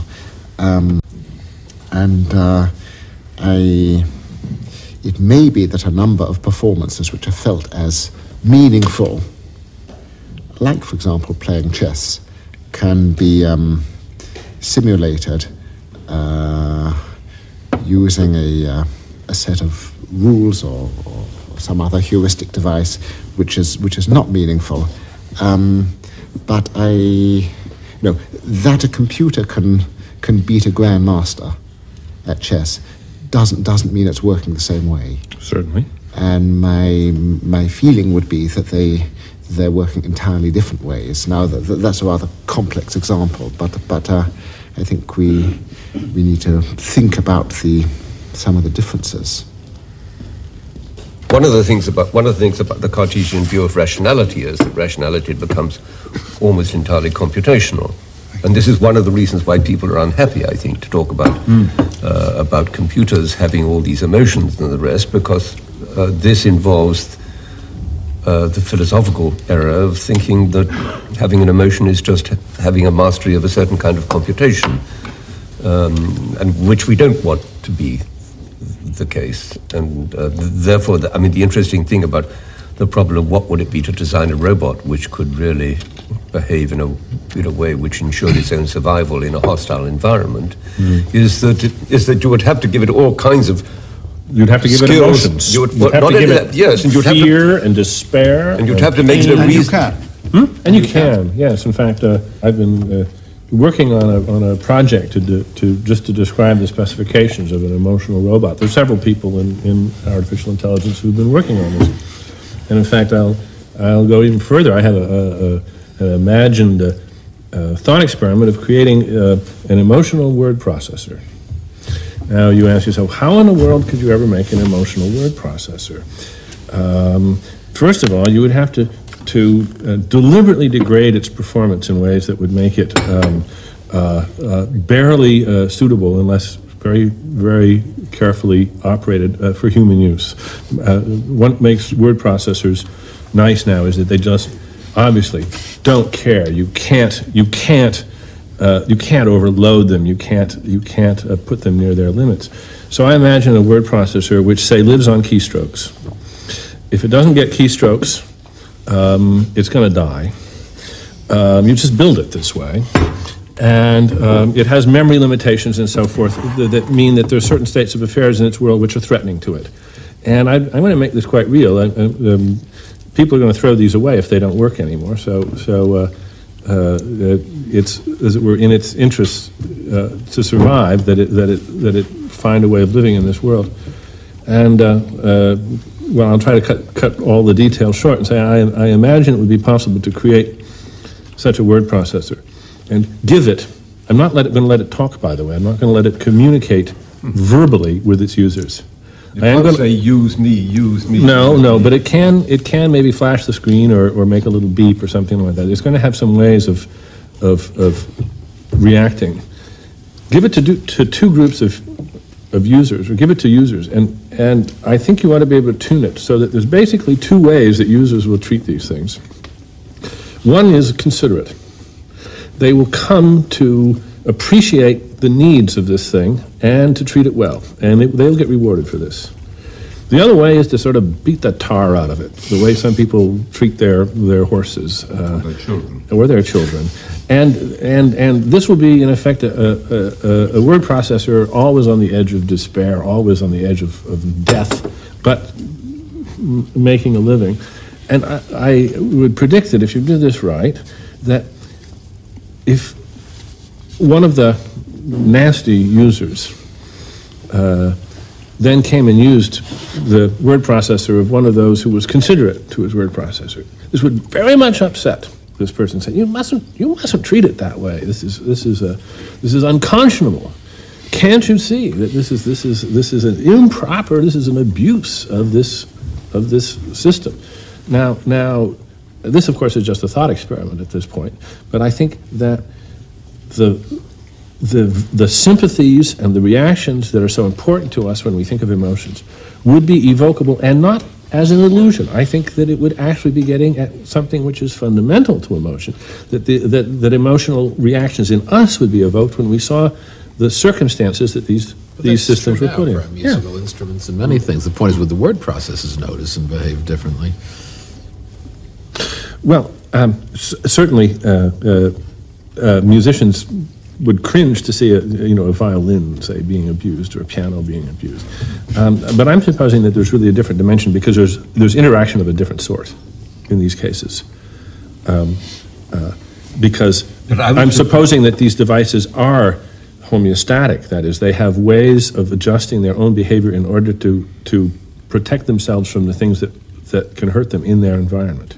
They actually live in an environment. That's why I chose a word processor, because it was putting it in a real, not simulated context, where these things actually would have to earn a living in a world where people had other purposes. I wonder, Oliver, you asked me, does Daniel Dennett have children? Does he have a dog? Do you remember? Yes, indeed. Do you remember why you asked? Oh, right. I think Sherrington asked this of Descartes, and when Sherrington worked with his decerebrate dogs, he called them Cartesian trigger puppets. But I confess I was thinking of dogs for a while, and sort of wishing we would change the subject from these sort of factitious word processors to real dogs, real animals, yes. real creatures, Yep. and all think together somewhat about the lives and adaptations and growth and emotions and capacities and perhaps consciousness of animals. Does anybody at this table truly believe that dogs don't have feelings?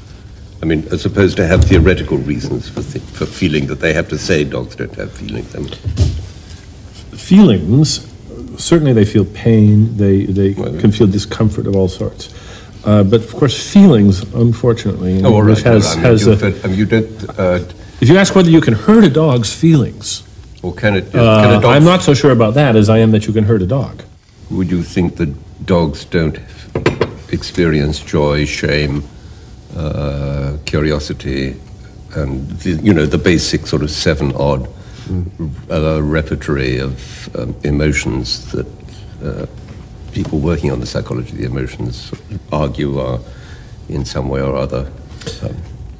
You asked if I think dogs experience them. They certainly manifest them. They certainly are instances of them. But to say that they experience them is actually to say something on top of that.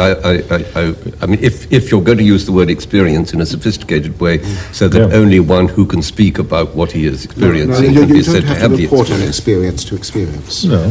Manifest is the important distinction. When Darwin wrote his book, remember, he called it expression of the emotion. Yes. Well, let's go a bit lower.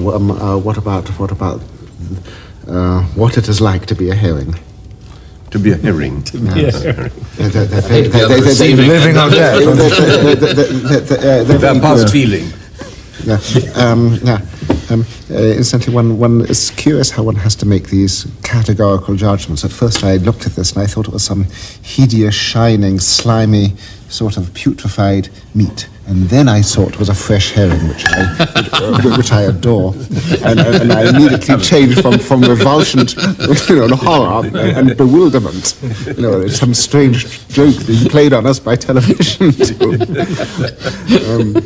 Gee, I hope you're right. I was mentioning to Stephen earlier, a friend of mine has adopted a giant African snail as a pet, but I cannot imagine what sort of relationship he has to it.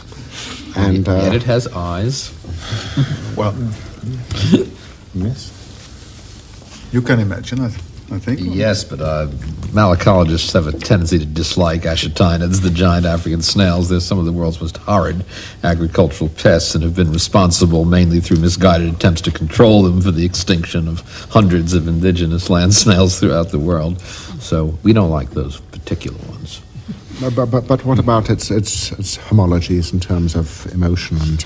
No, I'm sorry. I mean, I was temporizing to get beyond the difficult point. You see, I don't think it's really definable because there is truly a continuum.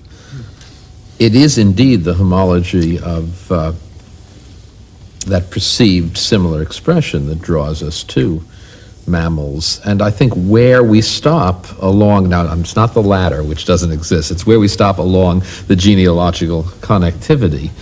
Some people probably look in a fish's eyes and see sufficient homology, the same organs are there.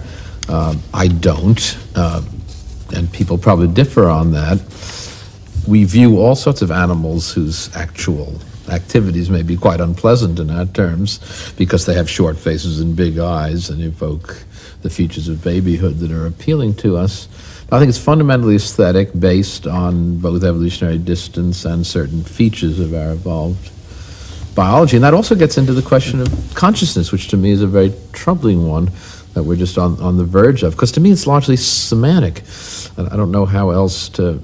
I mean, of course animals that are close enough to us because of the homology of similar emotional expression have features that in some legitimate vernacular senses of the word consciousness must be conscious. And yet the gap between what we can do with our ability to reflect self-consciously and abstract is so much greater than what they can do that to talk despite that continuity about a meaningful gap is quite reasonable. And we see the differences in cognitive rules, which in some instances almost make us cringe. In birds, for example, there are so many learning rules which lead to behaviors that are horrendous in terms of human moral systems. So many birds, for example, only make judgments as to which of their young and which they protect by the simple rule of whether they're in or out of the nest.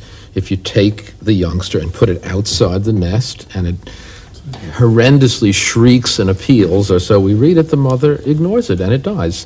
If it's inside the nest, it'll be fed. And of course that whole system is then subverted by other birds. The famous story of the cuckoo, who, if the egg mimicry is overcome, will first of all not only throw out of the nest the true children of the parents, but then cause the parents to feed it, down to the extent of sometimes the cuckoo being 10 or 20 times heavier in weight than the parents that are feeding it, and yet the parent is still operating by the cognitive rule, feed what's inside the nest, don't feed what's outside the nest. As I said once in one of my essays, it's like the old joke about how you treat a not particularly intelligent guy who's never been to sea and suddenly finds himself in the Navy, and you only had to follow one rule: if it moves, salute it; if it doesn't move, paint it. That's a simple cognitive rule.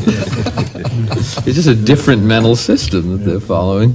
But there's mentality there. There are rules. But if Daniel Dennett is saying there's not a little man in our heads that is all powerful, there are a bunch of little men in our head that are partly powerful, and you can break them down until you finally have dumb, stupid ants running around. And then, well, you can replace the whole thing by a machine. In principle, yes. Yes. That's the claim. I want to go back to this. Why should you want to make that vision claim? I can't understand it. And why do you need any little men? Well, Or why do you want to reduce it all to a machine? Why should this metaphor be so hypnotically attractive? And yes, why do you have a dog? Why? I have had dogs. In fact, yes. Right now, I'm dogless. Yes, but I'm also a father and grandfather. What was his name? One was Charlie and one was Duffy. So yes, the homunculi is merely a heuristic bridge, an explanatory principle. For many years, psychologists in particular had learned to scoff at a theory which had a homunculus, because manifestly you weren't explaining anything. If you had a theory of vision which was really a theory of television, which said there was a screen somewhere in the head which was watched by an inner homunculus, you clearly had simply postponed the whole problem. So people got the idea that homunculus theories were bad. What they were missing was another option, which is if you can break the problem down so that you have a team of homunculi and each one does less than the whole job, then you actually can make progress. And then if you can take those homunculi in turn and break them down. Here I'm using homunculi in an abstract sense. It's simply a bit of machinery which can be treated as having a certain sort of intelligence and being able to perform certain tasks. And so the idea of this cascade, this discharging of homunculi, you ask, why do I want to reduce it down in the end? Because that's the only way that you discharge this otherwise offensive metaphor of the inner homunculus. If you can discharge the homunculi, then you're home. The natural word for you, the natural word for you to use at this point, and it seems to be the verb, the noun which your verbs demand, is not is the word agent. And what you're saying... Agent is good. No, agent is fine. But that's very... But, I mean, yes. But the word machine and the word agent are not, in colloquial usage, interchangeable. Oh, no, but the point is... I mean, you break the overall agency down into smaller sub-agencies. And if but that's what you're finally saying, you get down to agencies which are no bigger than a neuron. And then the question is a neuron a machine? It can be replaced by a machine, I think. But the replacement of a single large task by a lot of sub-tasks, each of which is mediated by a particular sub-agent, this from the outside looks like a very different program from the one that you were presenting us with at the beginning. And so to this extent, I do think, what colloquial word you choose to adopt to expound your point of view is terribly important, and you may end up by saying things that are deeply misleading to people in ways that you do like, or in ways that you don't like. Well, you see this as a sort of needless provocation on my part, and I see it rather as a sort of antiseptic that's required to keep people from positing what I call wonder tissue. One sees in the neurosciences in particular, every now and then, large sort of theoretical projects, and at one point or another they postulate a little wonder tissue to get them over the embarrassment. They know roughly what sort of job has to be done there. You mean Jack Eccles? Yes. Whoa, yes, but not just Jack Eccles. I'm talking about apparently card-carrying materialists who nevertheless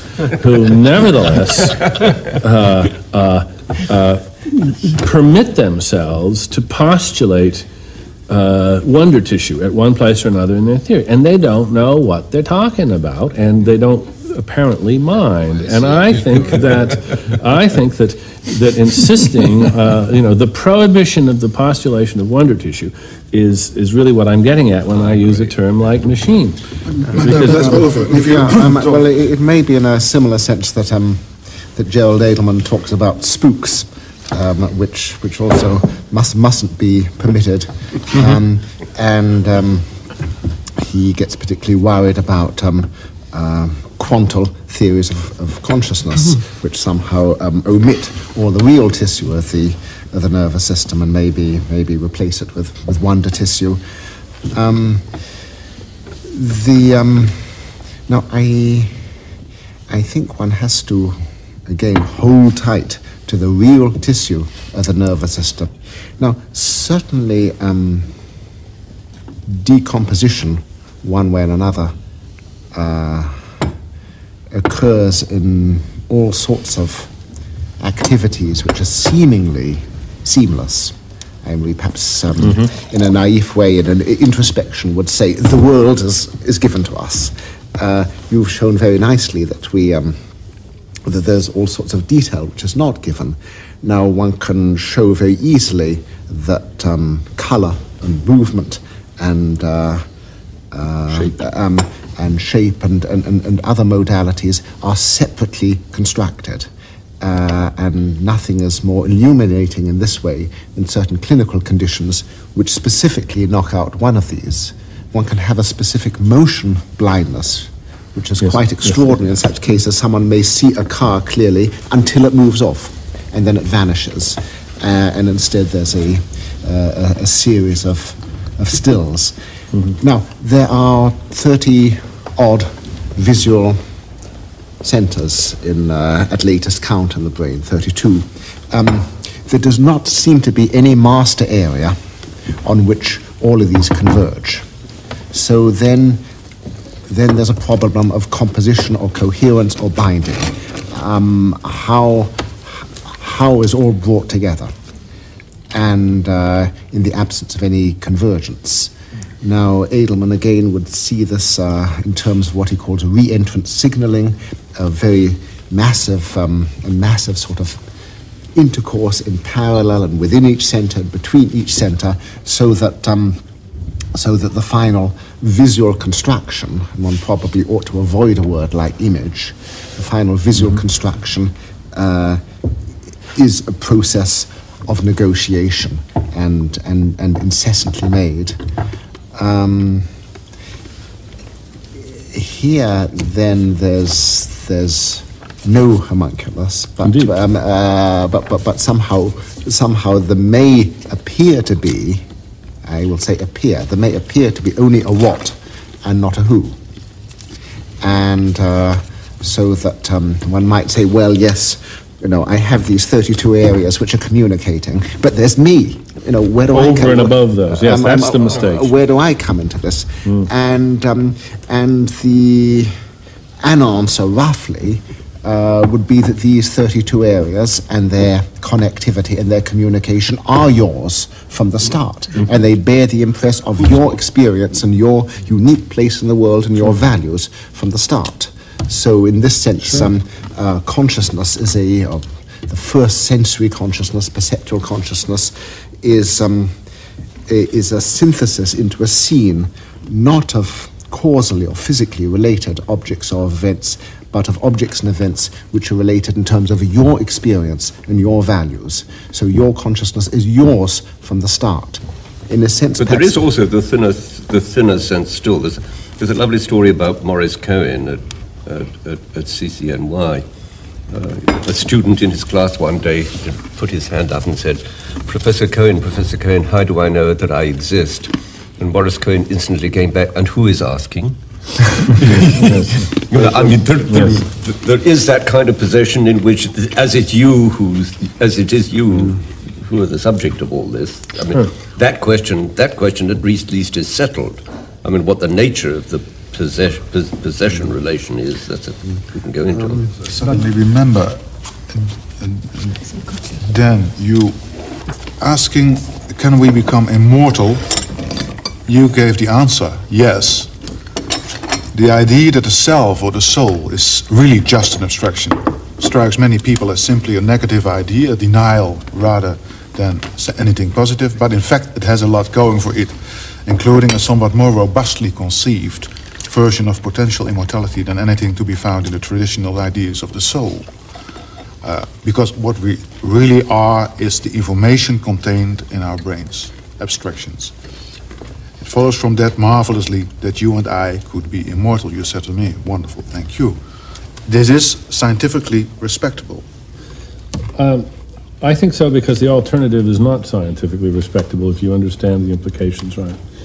The alternative is that there is, that of all the media of information that there are, there's one which is not, you might say, fungible, that can't be changed, that above and beyond the competence that medium has to store or transmit or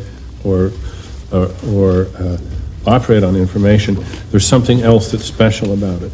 Now, I think everybody here would agree that in principle, there could be, say, an artificial ear, not made out of organic materials, but as long as it reproduced the receptivity, the sensitivity, as long as the same information channels were there, a deaf person could be provided with an artificial ear, and so long as the more central areas had not atrophied or something, they would have been given prosthetic hearing.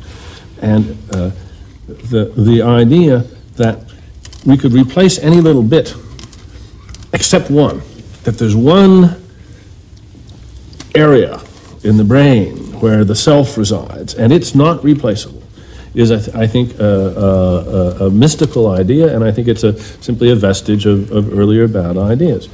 In fact, I think Oliver just now was giving expression to the idea that what you are is the sum total of your attitudes, your memories, your reactions, your hates and fears and hopes, and all of that could, in principle, be preserved, transmitted, re-embodied in some other medium, and you would go right on living. It's a cliche, of course, of science fiction, and it's really remarkable that some people, they read about teleportation, they read about the idea of a mind being, as it were, recorded and stored and then later re-embodied, and they have no trouble at all with this. They think, yes, of course, that's a nice implication.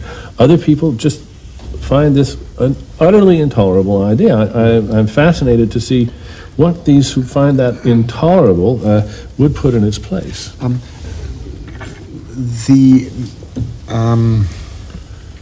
No, I do think that we are, if you want, the sum of the processes and activities in us, but I also think these are not only uniquely marked by our experiences and values, but uniquely coded. And I therefore think that it would be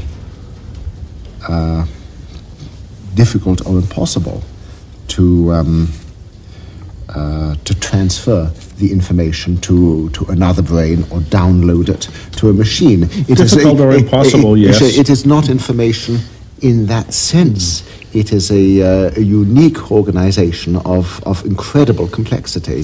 I agree entirely with that. But I thought which sort of dies with you.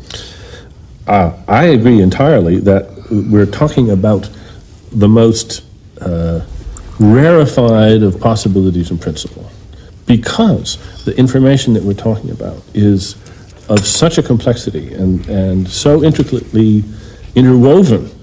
The skills with the fears, with the habits, with the hopes, with the memories, with the loves, with the sense of one's own body, that for all practical purposes, we're not going to do mind transplants by simply booting up some new software in some other brain. Obviously, that's impossible. But the question is whether the impossibility of that is a monumental practical, technical impossibility, or whether it's a possibility in principle.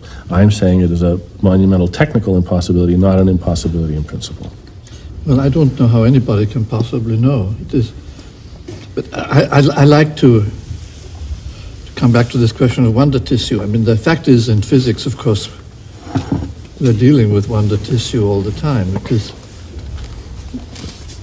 ordinary matter behaves in very counterintuitive ways when you look at it carefully. It's not at all like electronic computers, and it probably does things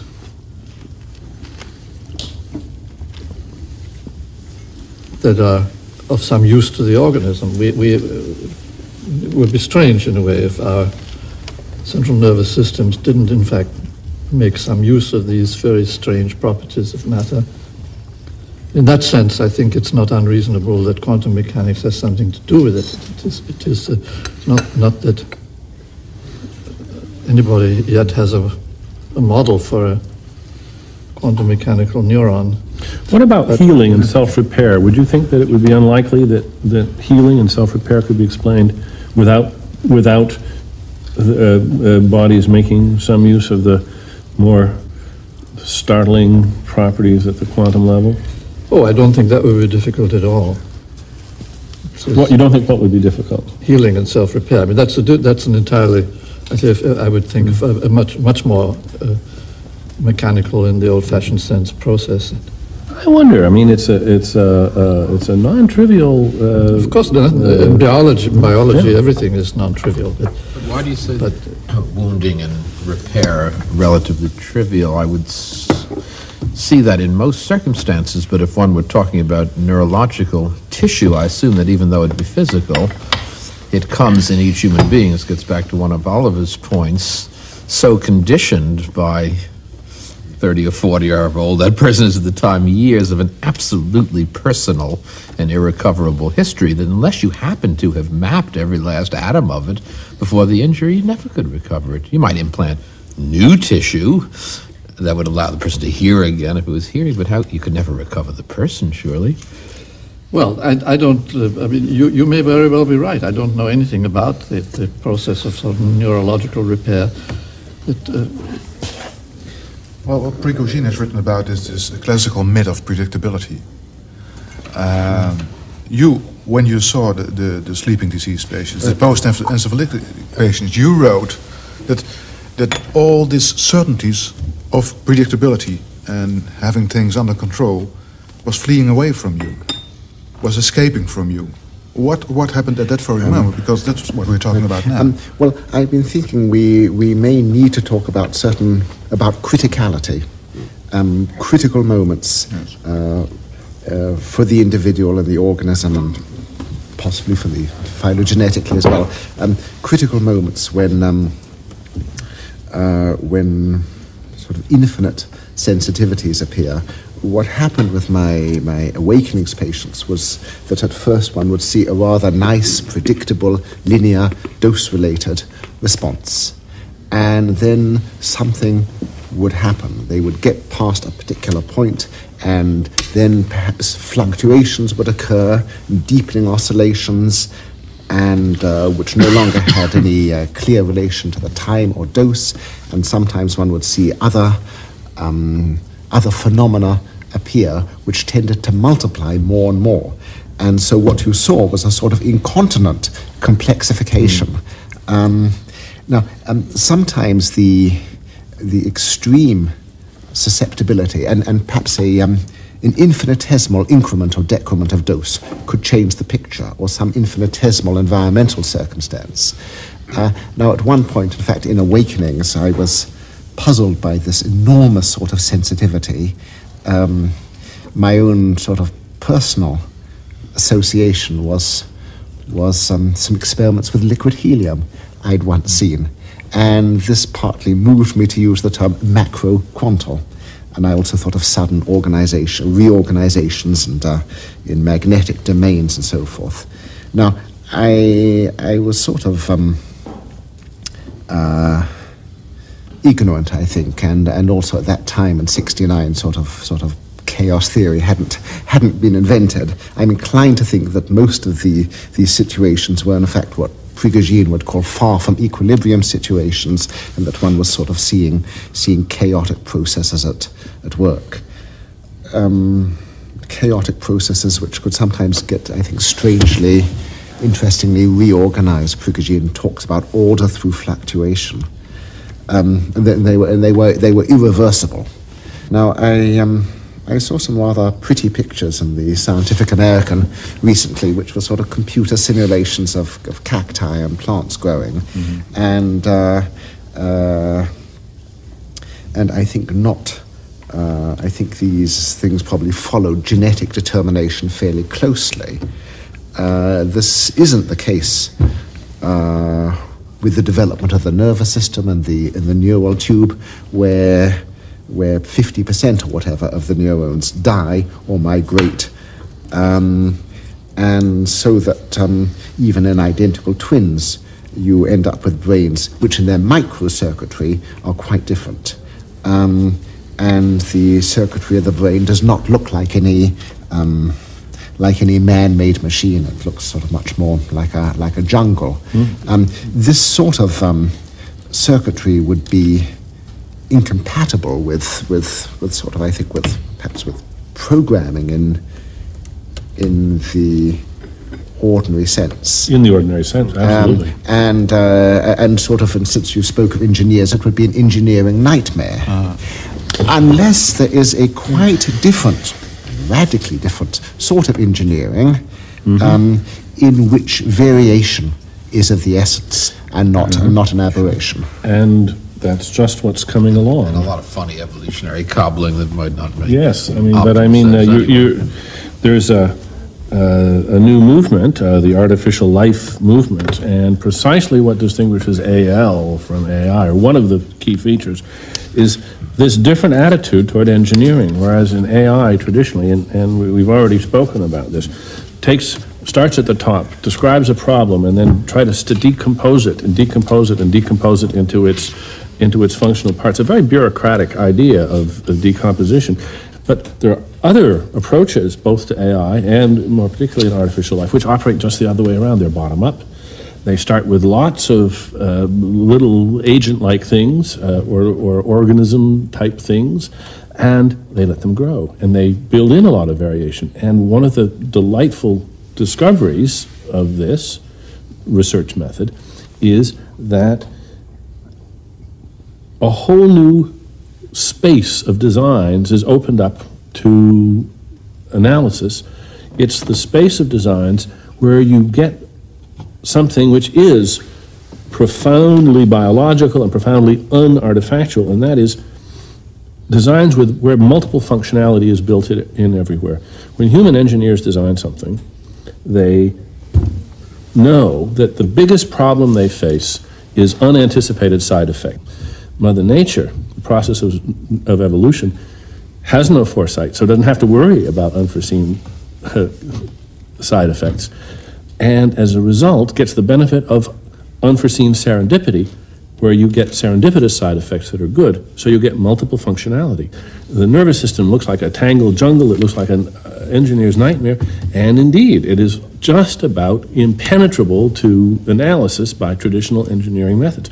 However, it does not appear to be so impenetrable to these new methods which are working from the bottom up and are beginning to grow very interesting structures which look much more biological and have some nice properties. Scarcely surprising in a sense, since it is a biologically evolved structure. Evolutionary biologists, of which I'm one, are of course fond of saying that variation is the only intrinsic reality and that types and means are only the abstractions. But with respect to multiple functionality, Darwin himself was quite clear on this, but it's almost a logical need, although there are plenty of empirical evidence in particular cases. If you don't have multiple functionality, given the massive chances and mass extinctions and climatic shifts and contingencies of evolution, if you don't have variation in multiple functionalities, you're dead. The hydrodynamically best designed fish in the world dies when the pond dries up, and the pond always dries up in the fullness of time. Lineages that get through do so either because they have massive redundancies or because, for good fortune, structures built for one function through natural selection are co-optable for others. Take the original fish, which has both a lung and a swim bladder. Both lungs and gills. You know, the only way it can evolve a swim bladder is that it turns the lung into the swim bladder and keeps breathing through gills. How could you ever get the bones of your inner ear, which are jaw bones, in a reptile? That's inconceivable. Creationists say it's an inconceivable transition, because while the bones are moving from their articulating positions in the reptilian jaw into the mammalian inner ear, you'd have to have an unhinged jaw. But of course you don't. The intermediary forms have a double jaw joint. And once the double jaw joint is established, then the two old bones of the reptilian joint are free to move into the middle ear because functionality is maintained. There's always that massive redundancy. And what that leads to, of course, is organic machinery that is vastly non-optimal with respect to traditional principles of human design. I remembered what I forgot, but I think it's probably another expression of this enormous redundancy or degeneracy, as Edelman calls it, and this is the great neural robustness of identity, so that you can have a remarkable amount of brain damage, either in specific areas or globally, and the person is still there. Or yes, but what is the person at that moment if you're lacking at a complete set of information? To say, nevertheless, is there a robust identity? What is it?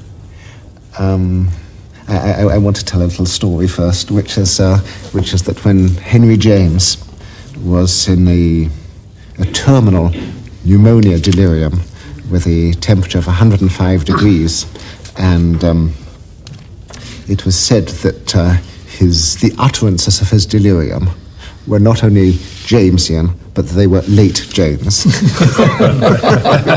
means they were incomprehensible. Full of unnecessary semicolons. But one sees with, say, something like Alzheimer's disease, that even perhaps when the person has can no longer comprehend or use language, when conceptual thinking is much altered, that they may show, they may still show sort of musical expression or an ability to draw, in which their sensibility and their idiosyncrasy and their sort of style is clear. But it's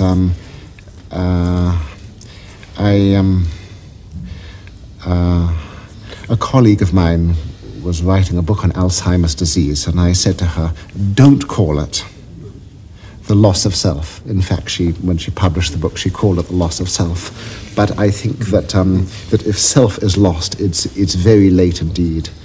And Well, and this basically because everything is an expression of self. Every gesture, every movement, every word, every thought, every predilection.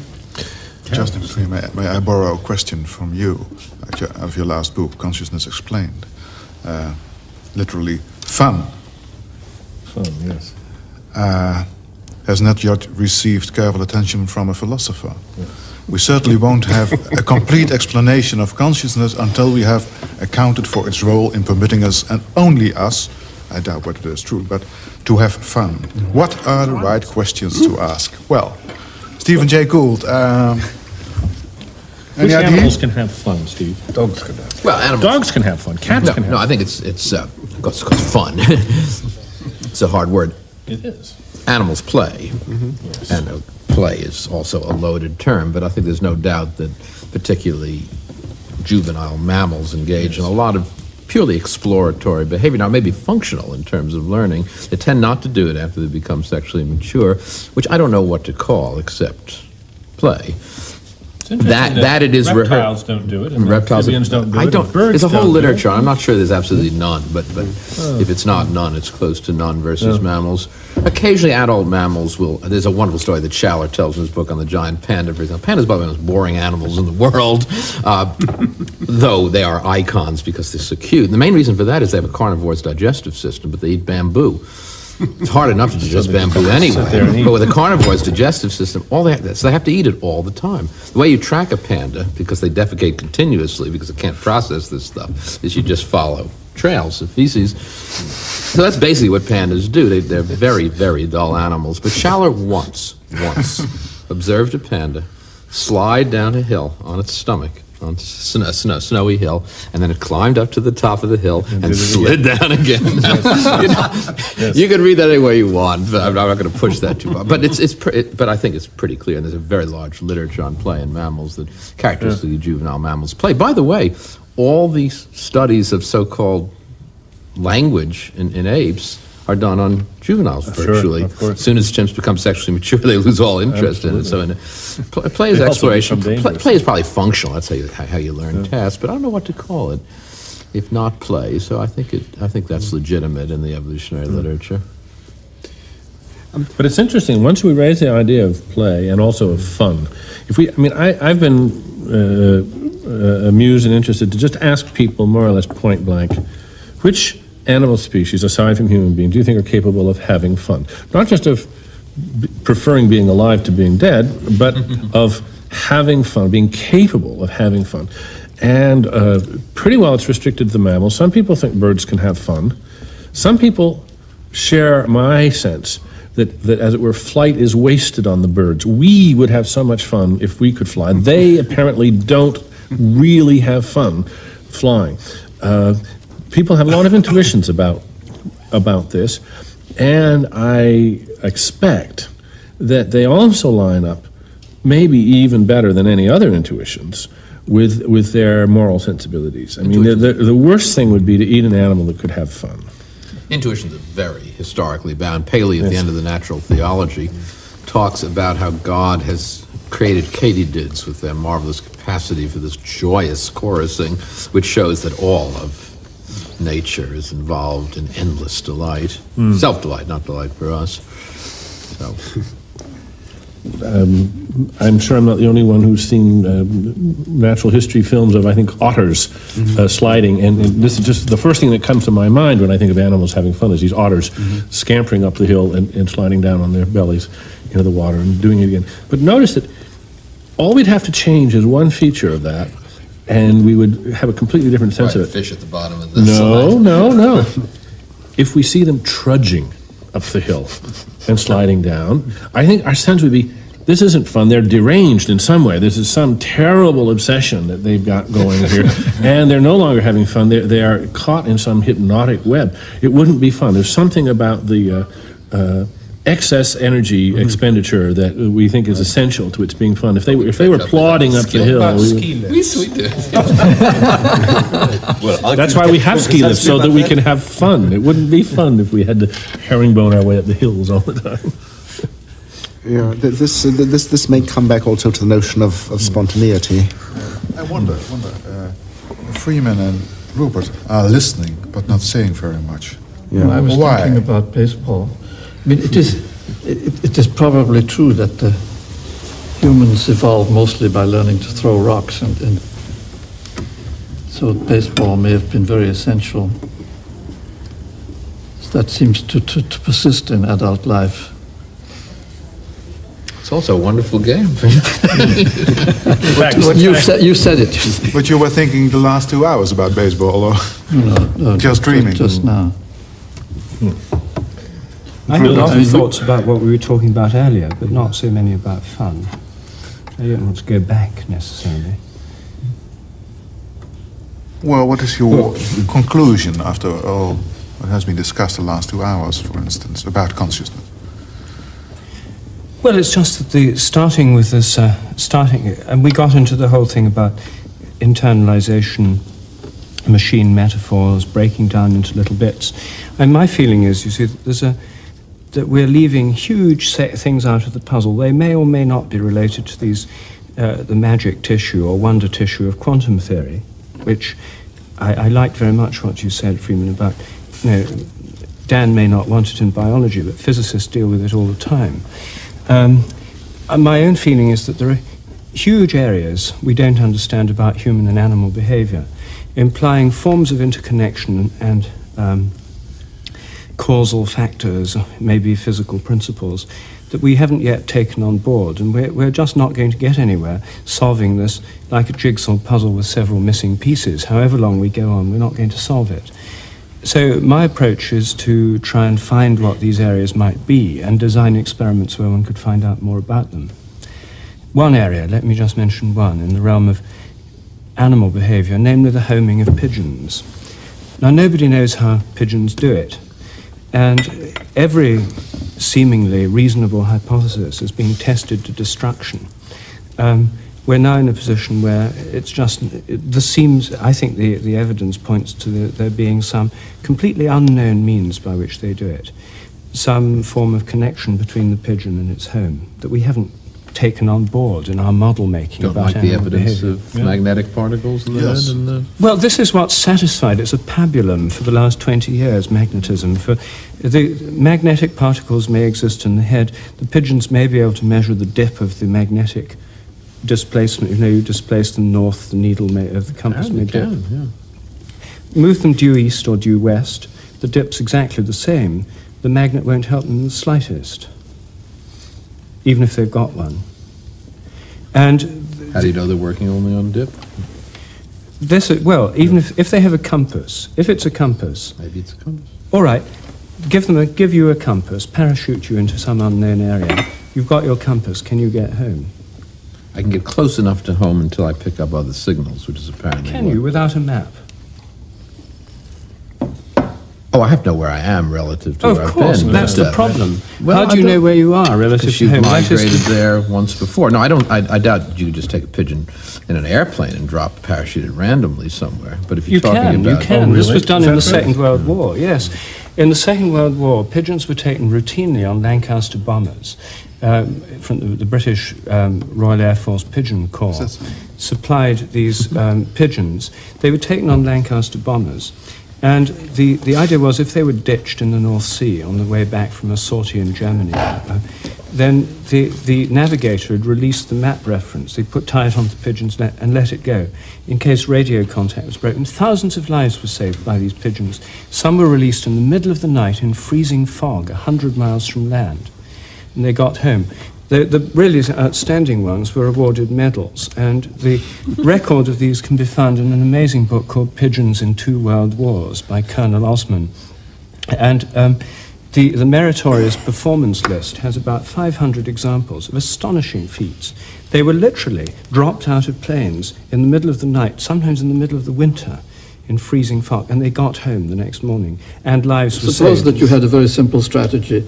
that you flip a coin and you either fly due west or due east until you hit land, and so half of them then will come. Would come west and would arrive at England, and the other half would arrive in the Netherlands. You have to record the ones that don't make it, which these But experiments. the point is, they do. They first of all, they observe the vanishing direction. The point is, the ones that make it get the medals, and the other ones you forget about. But in experiments, there's been hundreds of experiments done. You see, every one of these ideas has been tested by serious researchers over long periods. And cloudy days, you know, they've been released on cloudy days. They've been released with their time clock shifted 6 hours or 12 hours by keeping them in artificially displaced day lengths for weeks. All these pigeons can home. They can home with magnets strapped on their wings or with Helmholtz coils over their heads. With the blindfolds on? Yes, frosted glass contact lenses. They've been released up to 200 miles away, and they flop down within a quarter of a mile of the loft. Many of them collide with telegraph poles near the loft, but most of them get home to the home regions. And I have a pigeon loft in Britain. And the key experiment, you see, all these theories, they see landmarks, the frosted glass contact lenses rule it out, the cloudy days, the time shift, the magnets on their wings.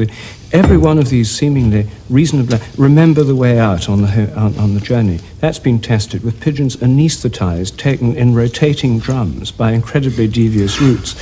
When they come round, you release them, they fly straight home. Well, all these theories have been tested. There's been years of research. Is there... Yes, they've had their nostrils blocked up with wax, they get home. They've had confusing smells like turpentine put on their beaks, they get home. And just in case that doesn't work, they've had their olfactory nerves severed, anosmic pigeons. Those get home. If some don't fly at all. But if you use then to overcome the idea of non-specific trauma, they've had xylocaine sprayed on their nasal mucosa, a local anesthetic. Those pigeons home straight off with no delay. It's a fascinating literature. For 30, 50 years, 100 years, Charles Darwin suggested the idea in his paper in Nature in 1873 on the origin of instincts, that they remember the way out. And that was the first theory to be tested. Every seemingly rational theory has been tested and tested and tested. And we've now reached a point where all of these have failed. We're in the realm of epicycles now. People are saying, oh, well, it's not any one of these in particular, but knock out 2 or 3 and the others somehow take over in an unspecified combination. Now, my experiment is designed to test this theory to see, I think there's an unknown factor involved. I don't know what it is, but I think the pigeons are somehow linked to their home. So whereas all previous experiments involve moving the pigeons from their home, my experiment involves moving the home from the pigeons. Hence I have a mobile pigeon loft. And so you can train pigeons to move to a mobile loft. It was done in the First World War with the British Pigeon Corps. It had mobile lofts behind the front line. There's another thing Colonel Osmond's book enlightens one about. They were converted London buses. The Japanese had them in the Second World War. I have a fascinating book about the Japanese Pigeon Corps in the Second World War, showing wonderfully a Japanese mobile loft somewhere in Manchuria with sort of pointy ends to it. Oriental pigeon loft. Pigeons are culture-specific. But if you move a pigeon, if you move their home, the first time you do it, you can move it just 100 yards. And the pigeons are totally confused. Even though they can see the loft, they fly around the place where it was for several hours before a brave one goes in, just as we would if we went home and found our home had moved 100 yards down the street. We wouldn't just open the door. To walk in yes. Under any circumstances. But after a while, after you've done this 3 or 4 times, you can get them to home. And I've trained these pigeons up to the point where the loft can be moved 4 or 5 miles. And you go back, you take them out, put them in a box, you tow the loft away, you go back to the first point, you open the box, release the pigeons, drive back to see when they arrive, and they're sitting on the roof. Well, so far there's no mystery. This is an area where they could do it by perfectly normal means, fly up in the air, see it. The crucial experiment, I'm sorry to say, I haven't yet done, because the person I did it with who feeds them and has contracted a disease called pigeon lung, which means he can't go in the pigeon loft anymore. It's like asbestosis. And so I'm sorry to say this is an unended saga, but here is a perfectly reasonable experiment. I think the chances of it working are only about 1 in 10, because I think you may need to move more of the home than just the loft, even though I leave half the pigeons in it. But a mobile island, a floating island, or a ship would give one the capacity for moving more of the home. It's an area potentially open to empirical testing. The budget for this experiment so far has been £500. Not very much. This is a poor man's sport, and so one doesn't need big grants for this kind of work. Here is a real mystery, and you'll find people who'll tell you it isn't a mystery, but anyone who actually works in the field and who knows the literature, and I've gone into this quite recently in quite a lot of depth, and it's completely unsolved.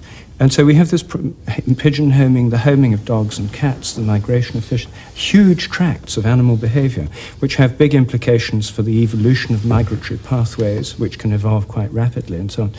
Large areas are unsolved, and these could have a great deal of relevance to the understanding of faculties of various kinds that we haven't taken into account. This is one example. I have quite a number of others. When you say this is a real mystery, do you mean this is a real problem? I mean it's a real problem. A mystery is something we don't understand. I don't think it's something we can't in principle understand. A mystery is something which cannot in principle be understood, whereas a problem in principle can be. Oh, well, I think in that sense, if you use the word mystery, I mean a problem. Right. I mean, I wouldn't be doing research on this if I didn't think it could be solved. Yeah. I mean the Trinity is a mystery. If you don't mind, I want to end up with science. But before, how has consciousness altered the world? Steve Toulmin, the more I read of history, the less I'm convinced that the events of the Holocaust were unparalleled. Rupert Sheldrake, you said to me, if you look at the reality of human behavior, then we find brutal massacre and killing of members of our own people is part of what people have done for a long time, and the so-called modern civilized world has done more of it than most. Stephen Gould, they said that Mengele whistled tunes from operas as he decided who would die and who would live. It's incomprehensible, but here it is. Freeman Dyson, talking about the Second World War.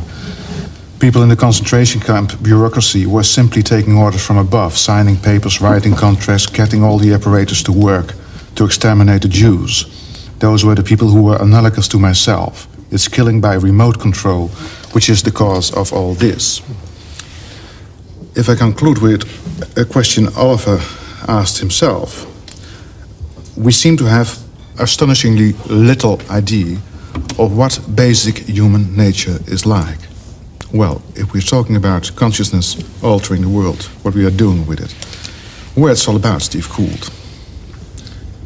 It almost takes a paleontologist to realize the magnitude of the issue. Think that life's 3.5 billion years old, and it's really only the last couple thousand years since we got numerous enough to build cities and establish the technologies that come from home bases and agriculture. Say 10,000 years. I can't measure that in almost every geological situation. That's a bedding plane. It's not even a measurable tiny amount of strata. And to think how much the surface of the Earth has been transformed through the mental activity of one species in this geologically unmeasurable moment, it's remarkable. Every time I fly in an airplane, look out the window, there are places like the great western expanses of the United States where you realize we haven't established hegemony over every little square inch, but to fly over the New York to Washington or Boston to Washington megalopolis makes you realize how powerful this is. With respect, though, to the issue of our cruelties, I think I'm not optimistic. I mean, our cruelty has immense power, but I'm not so sure that the overall record in almost statistical sense is really that bad. I don't want to go on for too long because this could rev me up, but Homo sapiens is in fact a very peaceful species as species go. I remember something Ed Wilson once said to me which stuck in my mind. He said that we call a species peaceful if, say, 60 hours of research have been logged on it and only 1 or 2 violent acts are noted. He said, but think of human beings. I mean, if you look at most human beings for 60 hours, you don't see any violent acts. You might see a parent cuff a child or speak harshly to someone, but the point is there are thousands of acts of kindness for every act of nastiness in the genetic and behavioral and mostly cultural program of Homo sapiens. The problem is that the acts of kindness go unrecorded. You can have in a community 10 years of work for racial harmony, which includes thousands of meetings and countless thousands of hours, and then there's one random murder across racial lines one day and it's all undone. The point is the newsworthiness of one act of violence overbalances the unrecorded tens of thousands of acts. I think in general, we're quite a pacific species, and with respect to Hitler and the Holocaust, there are thousands of Hitlers in human history. The only thing that distinguishes this one is they had a technology that allowed him to do it on such a vast scale. Unfortunately, that technology is now but that doesn't make things any, I don't mean that to be read overly optimistically, because you only need one to press the button, but I think it is not a statement about human nature in general. I think you've drawn attention to something that's terribly important, which is also in its way extremely hopeful, which is that we notice these violent things. You know, they stick in our minds. I mean, I was saying the things we remember about childhood are the things that almost never happened. Yes. You know, and here, you know, we know this is very important, the fact that we record these things. I mean, for instance, you know, we've been going through this enormous tizzy over something called terrorism. When you look into the record of the Lebanese terrorists, about half of them belong to one family. You know, I mean, the Hamadi brothers. I mean, the very fact that we're able to record the fact that a significant proportion of the Lebanese terrorists belong to were the brothers in a single family, I think should be appointed to the fact that it's a very limited range of people in these particular communities. I mean, they can do an enormous amount of trouble, but even more, they'll get a reputation for being much more pervasive and much more troublesome than they really are. In Lisbon, talking about, for instance, Yugoslavia, what's happening there, you said to me, people refuse to learn from each other's mistakes. That is the gloomiest thing I feel at the present stage of my life. Yes, well, I was feeling that at the time, and I still feel it, of course, in many ways, but what's apparent, what becomes more and more apparent, because there was a very interesting item on BBC World Service yesterday. A Yugoslav who'd been living in England for a long time, and had a Serb, and had enormous difficulty in getting back to Belgrade. He'd got back to Belgrade.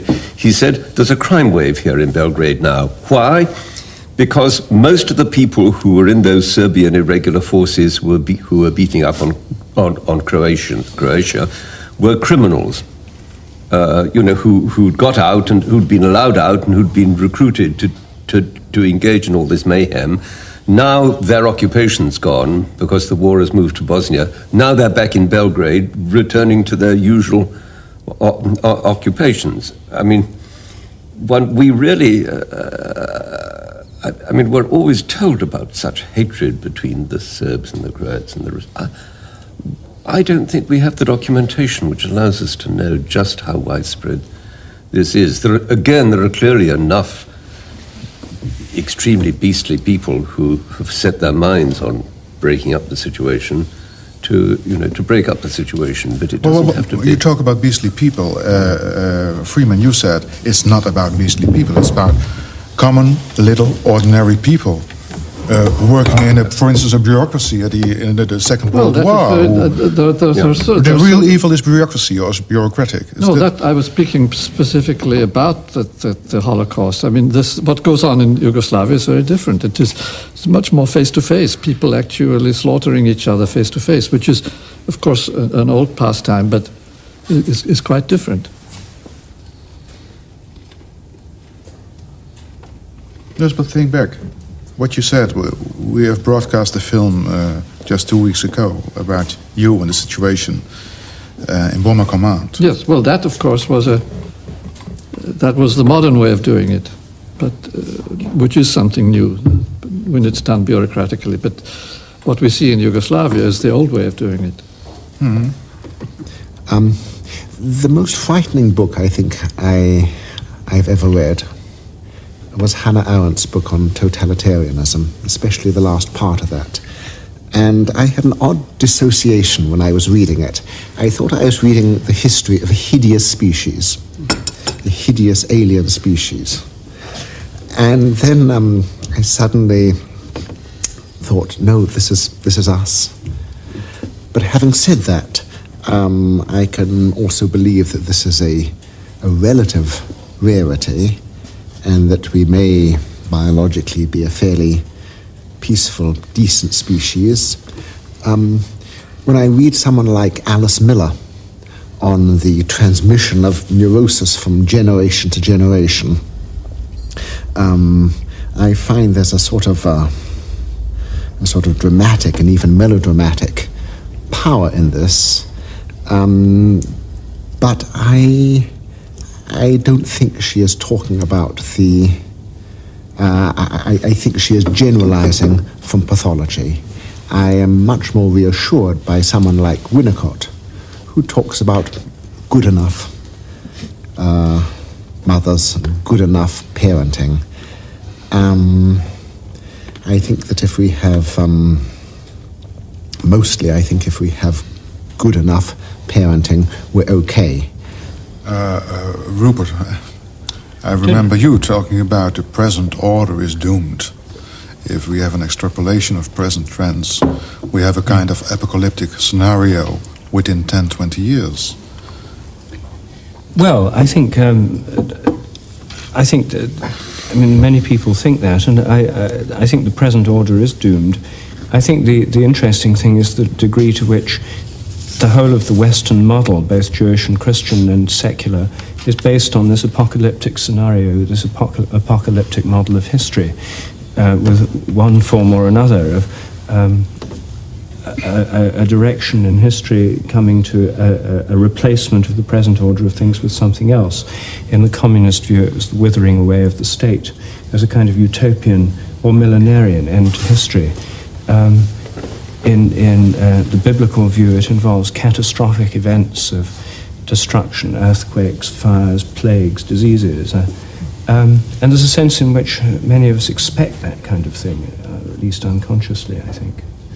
So the question is, to what extent is it a self-fulfilling prophecy? Well, I think to a large extent, myself. I suppose I'm the only survivor from the 30s here. I mean, it was growing up in the 30s. I have exactly the opposite feeling that the future looked totally black, and I didn't expect to survive, and I didn't expect civilization would survive. It seemed completely hopeless in the 30s, and somehow or other we did survive, and so ever since I've taken all this doom and gloom rather lightly. And well, Steve Gould, you said we are doing very badly in moral terms, and that merely illustrates that consciousness didn't arise for reasons of our higher moral development. Our brain gives us the capacity to do all sorts of wonderful and all sorts of terrible things, and we do them all. Mozart as well as Auschwitz. Not a very profound comment, just an obvious one. Well, at the end of the 20th century, shouldn't we redefine morality? Well, we're going to have to redefine some aspects of morality, because I think the traditional moralities have simply failed to articulate answers to some of the problems that now face us. The one that impresses me in this regard, if there's one principle of morality which is so obvious it's so trivial, everybody accepts it, it's the rule that philosophers say of ought implies can. If you're unable to do something, you can't be obliged to do it. It can't be your fault if it was simply outside your power that you didn't do X or Y or Z. Now, what's happened, though, and really just in this century, is that human competence has exploded. We're now capable of taking action in spheres where before we just couldn't. I mean, diseases were uncurable, famine was unstoppable, we just were relatively impotent before. Now we have suddenly tremendous access to power, and we don't know what to do, because we suddenly have new obligations that we never had before. And what you see is people casting about sort of frantically, even desperately, to find some way of choosing among all the moral possibilities that are now open to us. I mean, right now, we could all decide to be pouring our energy into Amnesty International or Oxfam or making everybody vegetarians or stopping abortion or stopping capital punishment or feeding the people in Somalia. There's thousands of claims on our moral attention, and we cannot respond to them all, and nobody has told us what the principles are of how we filter them out and how we decide which things we're going to do. So what happens is you get people who become sort of moral specialists and who decide they're going to put their energy into one issue. They're going to be a one-issue person. And I sympathize tremendously with that move because it at least gets you going, it gets you off the hook, it removes you from a situation of paralysis. But I don't think that ethical theories, I don't think that the great systems of morality have yet even begun to address that problem, and I think it really oppresses us all in a way.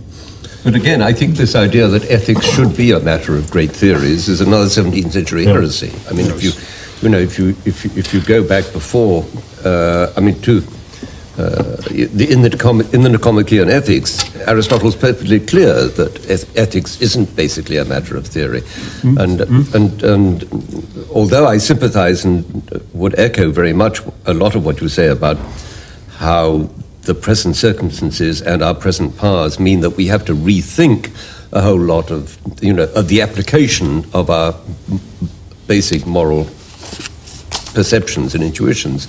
It doesn't seem to me that that the basic moral perceptions and intuitions are all that different. It's that the circumstances in which we have to appeal to them and think about them. These are what are unprecedented. We're oppressed with new power and new knowledge, including the power of standardization and routinization. And since, as we were talking earlier, the essential thing about being human or being an animal is being individual. I think one of the first threats is Dickens was already very eloquent about this in Hard Times when you were merely one of the hands. But do you all seriously think that individuality was ever pervasively celebrated, particularly in our much more class-based society? Did Peter the Great care when he had his hecatomb of 20,000 people building St. Petersburg? Did the generals of the past care when they lined up their soldiers in serried formations to march forward? No, I think that kind of individuality is the particular concern of artists and intellectuals, and should be, and it's in part that society is much more egalitarian. One of its few decent trends that we see it as a pervasively greater problem these days. I'm really glad to hear Stephen say that. I've always somehow had a Philistine attitude myself towards morality, I suppose, in a funny sense, that maybe it is just a few homilies and precepts and not systems. Categorical imperatives have a much appeal to me because God help us if we have the wrong one and kill him. I like hypothetical imperatives, messy things, golden rules, a few things like Maxims. Yeah.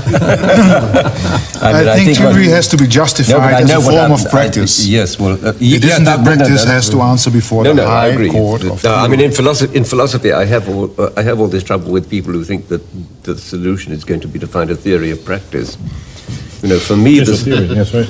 Yeah, for me, this axiomatized theory of practice. Yeah, preferably, exactly. For me, what's much more important is to get back to the stage at which you realize that appeals to theory are another form of practice. And then to see when they're appropriate, when they're inappropriate. And so on and so on. I mean, this is all. It was a rather intellectual, superficial thing I had in mind. Though, on the other hand, one can certainly take it in a kind of Quaker sense and say that the doctrine doesn't matter so long as we have enough to deal with on a practical level, that we shouldn't be distracting ourselves too much by racing off after doctrines which don't have any relevance to all these monstrous things we have to do, of which we had that list. Rupert, are you there? Well, I think that it's quite clear that our problems have a lot to do with the way we think, and I don't think it's possible to change what we do without changing the way we think. And the problem is that nobody really has an alternative model at the moment. a lot of people realize this is ecologically disastrous, this way of going on. It solves certain social problems but creates others. The Greens have probably the most radical critique of this, but they don't really have a viable alternative. So I think it's awfully hard to know what to do at the moment because we don't hardly know what to think about this complex of problems. So I think in order to... So inertia? No, I think we have to look for things to do. There are certain pretty obvious things to do. You know, more recycling, less consumption, and so on. But the idea that we can sit down and plan these changes is becoming less and less plausible as the whole system cracks up. And we in Britain are seeing the very rapid decline of a whole system of government and a whole system of an economy, happening far faster than most would ever have imagined possible. And the trouble is that when all these traditional bureaucratic instruments and government institutions begin to crumble, there's nothing really to take their place at the moment. So no one quite knows what to do. I think that seems to me the big problem. We don't have a model for a post-industrial world order. Better a bad ideology than no ideology. Well, I think so. What happens is that you get all the ideologies are now discredited, aren't they? I mean, If only. It seems to me that the really serious problem, the one that we have to make progress on before we can find a new ecological world order, we have to figure out what to do about those societies on this planet that have no sense of the free exchange of ideas, that are rooted in fanaticisms of one sort or another, or just of dogmatisms which are traditional and honored and respected, but which make the rational discussion that we are all just taking for granted around this table make it impossible. Now, for me, I think that's the first problem we have to deal with, and I don't see any way of dealing with it that isn't to some degree upsetting.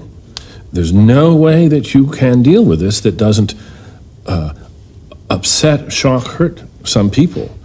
But it has to be dealt with. Otherwise, you're left in either just grotesquely imposing a solution that we in our rationalistic world figure out on these other people, or simply caving in and letting, and in a way which I think is even worse sort of paternalism, letting them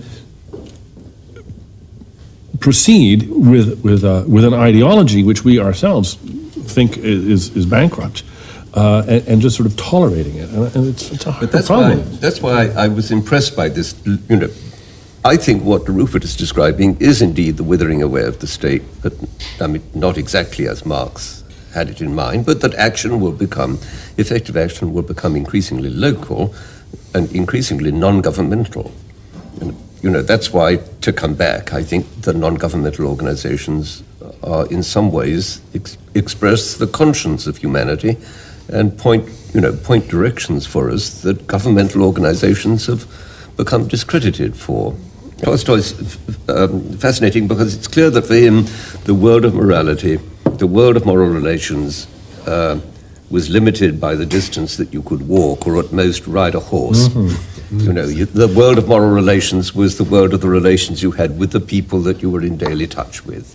They were the only people to whom you seriously had moral obligations, who had claims on you, and the rest. I mean, perhaps we've been too we've developed the habit of thinking that unless we can solve a problem globally, the problem isn't worth solving. And, you know, we are in a better position to discover what is morally adaptive to the detailed circumstances of the situations in which we in fact find ourselves. And what if Freeman succeeds in his fondest dream and establishes communication with a civilization on another planet, and discovers that the message they're sending us is a heartrending plea for help, together with some suggestions about how we might actually help them.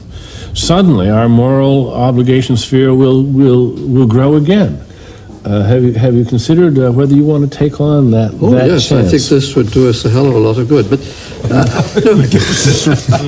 take our mind off our earthly problems. Yes. no, it's always easier to be charitable to people who are far away. But no, when I visit the United Kingdom these days, I don't see a disintegrating culture. As far as I see on the local level, things seem to go rather well, and I don't. If anything, it's rather boringly the same. It's somewhat, at least. I mean, it's certainly disintegrating much more slowly than America. Oh, I don't know. It depends where you live. Daniel, Albert Camus, The Myth of Sisyphus, Yes. 1942, in the middle of the war. Could you quote it so that the viewers will hear it and then explain why it's the first quote you use in your book, Consciousness Explained? I didn't know your eyes were so bad, Janine. Yes. To be sure. Yeah. And here are trees, and I know their gnarled surface, water, and I feel its taste.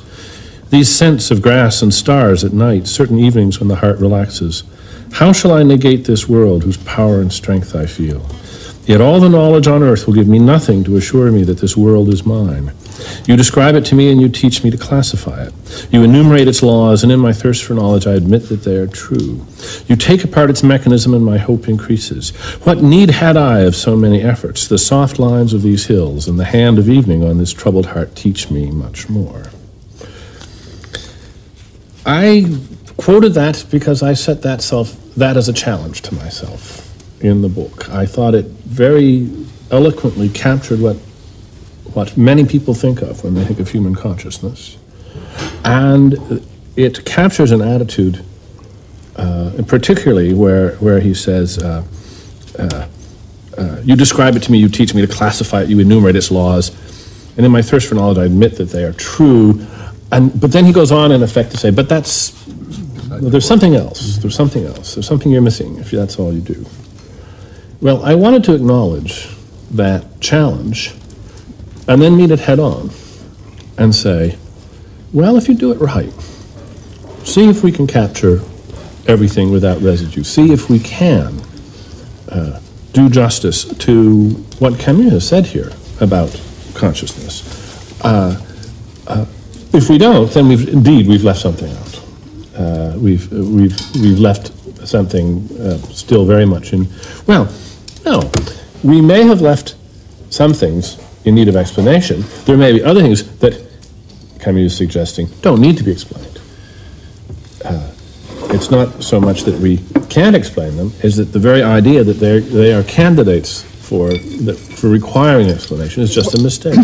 It seems to me there's been a wave of anti-scientific and anti-rational books in England and elsewhere recently, which see science as a great spoiler of human life and perception.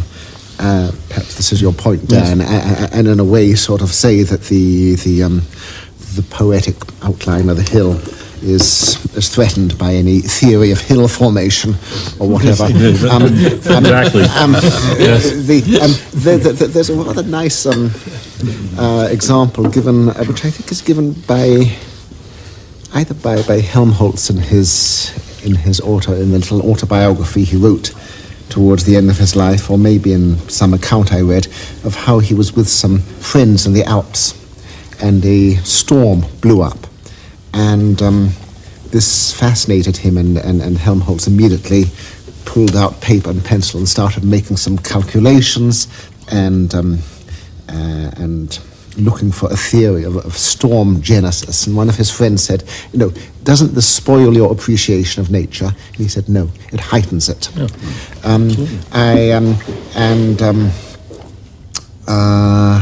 And sort of the more one, I said before, it's Mozart seems to come from heaven, but I think the more, although one can enjoy Mozart infinitely as a naive listener, being a sophisticated listener it's even better. And if you knew how Mozart's brain created it, that would be better still. It would make it even more wonderful. And sometimes they're not even as complex when you figure it out. I remember finally studying Handel and realizing how he gets the most amazing effects with the simplest things. Yeah. I used to think they were more complex, but even that's enlightening. Yeah, sure. Sorry, I don't think, in this sense, science or explanation or reason need be felt as a threat to anyone or by anyone.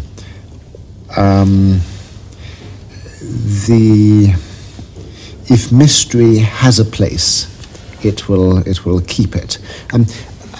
I can never quote exactly. Somewhere in the four quartets, Eliot says, "You are not here to inform curiosity or bear report, or but to kneel and pray where prayer's been valid," or something like that.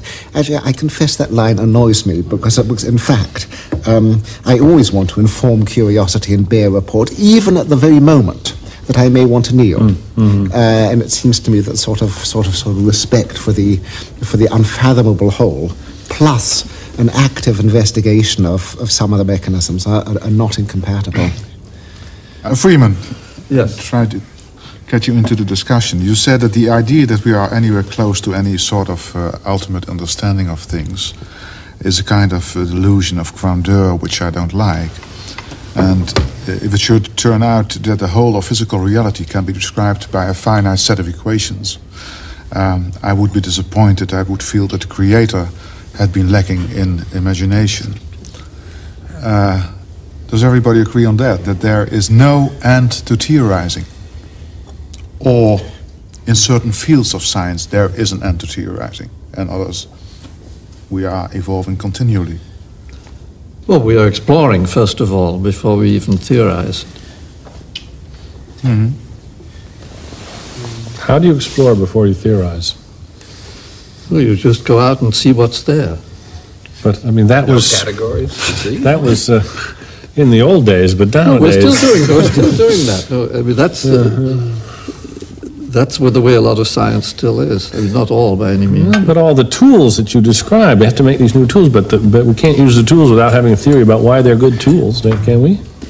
Well, some theories, of course, are tools, but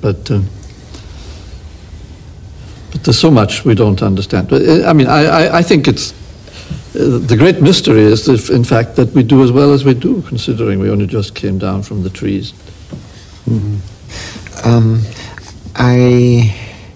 I got a little worried by Hawking's book, which I think was partly about the notion of the exhaustibility of science and whether one can have a GUT and a theory of everything, and whether we'll have it all buttoned up in 50 years or so.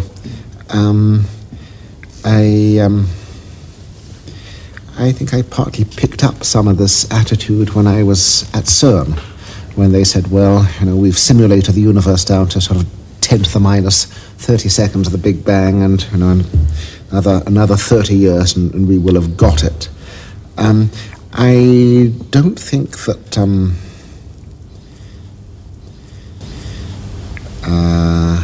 I like to think that every solution will reveal a wider horizon and a range of problems one may not even have thought of. I'm sure that's the case in psychology and neuropsychology. I'm less sure in physics, but you're the person to meditate on that. Nobody can be sure of anything, but no, I have enormous respect for Stephen Hawking, but I think he doesn't know the difference between a model and the real thing. I mean, and that's an occupational disease of theoretical physicists.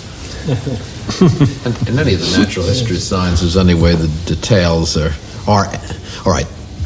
Melodies may not be formally inexhaustible, but for all conceivable practical purposes, there's enough enough numbers, enough exponents after the 10 I write that I'm not going to worry about it. And I feel the same way about natural history. There may be certain theoretical corners that will be adequately resolved, but there are always going to be so many organisms out there with interesting patterns. I don't have the slightest fear that we'll ever get close enough to ever worry about completion. Well, I just came from 3 days of hard science, and a conference in which all the experts from all over the world gathered together in one room in the field of gamma ray astronomy. And it's just exactly like paleontology. We are looking at the past, and we're seeing marvelous things that we don't understand at all. And it is mostly case histories. We had 3 days of fantastic case histories. And I enjoy this tremendously. And it had, I think, it has something to say. Even in the hardest of science, theories don't actually help a great deal. The world is much stranger than we imagined.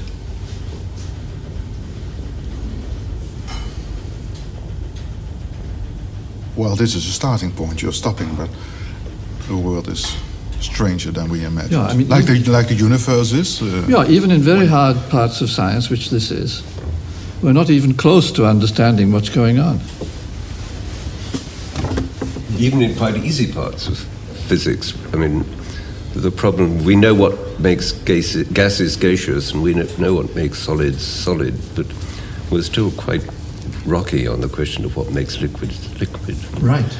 You know, so, I mean, I think it's very important that people understand that the things that we don't understand include some of the most elementary and everyday things. In fact, particularly those. If you look at almost anything that's plainly obvious and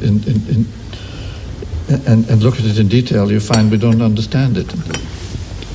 The people at CERN are in the position of a horse wearing blinkers and only being able to see a very small patch of the road in front of him. They're constrained by their machines to look at very, very narrow questions. Luria was very fond of quoting something of Lenin's, although in general I think he was not a Leninist, but the maxim being that science is the ascent to the concrete.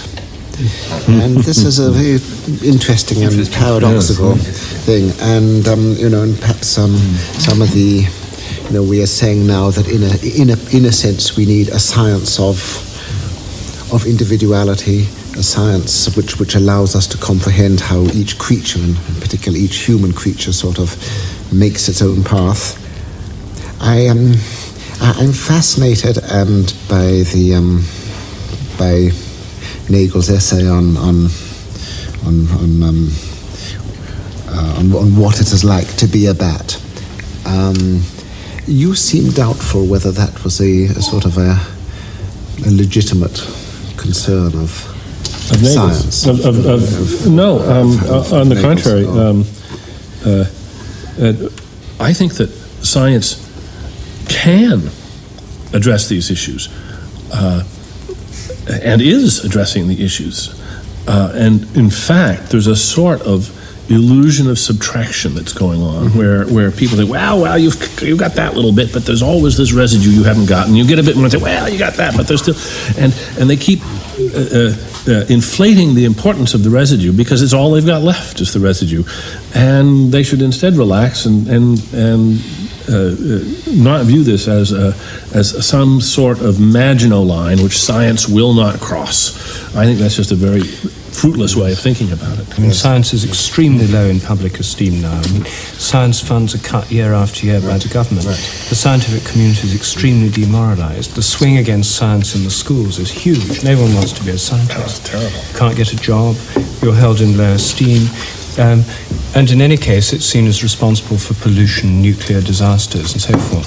So there's a very, very negative image. And there's no doubt many reasons for this, but I think one of them is the habit of not so much of research scientists, who are often quite modest about what's not known in their area, but of scientific popularizers of the triumphalist kind.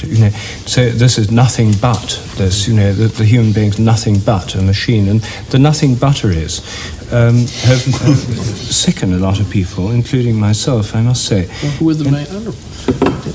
Who are they? You're not going to seriously link the decline of science in Britain to a few journalistic meliorists, are you? It's a much deeper and more problematic Well, I think that the public alienation from science is partly the feeling it takes away the mystery of life, the value of life, and that kind of thing. Partly the sense it has disastrous consequences. Partly the feeling that it's alienated us from nature and is responsible for the ecological catastrophe. There's a whole series of reasons which are related to that. Anyway, it throws science, at least in Britain, into a kind of crisis, and the future of science is rather unclear, at least in our country. When I took fort at dawning, fields, flock, and lonely tree. Oh, you're Hardy, but all seemed to gaze at me. That's you Hardy remember? talk. Yes, that's like Hardy. chested children sitting silent in a school. Oh, you've memorized. Upon them stirs in leaping's mere, as if once clear and cold, but now scarce read it at all. We ever wonder why we find us here. Can you remember why you quoted him?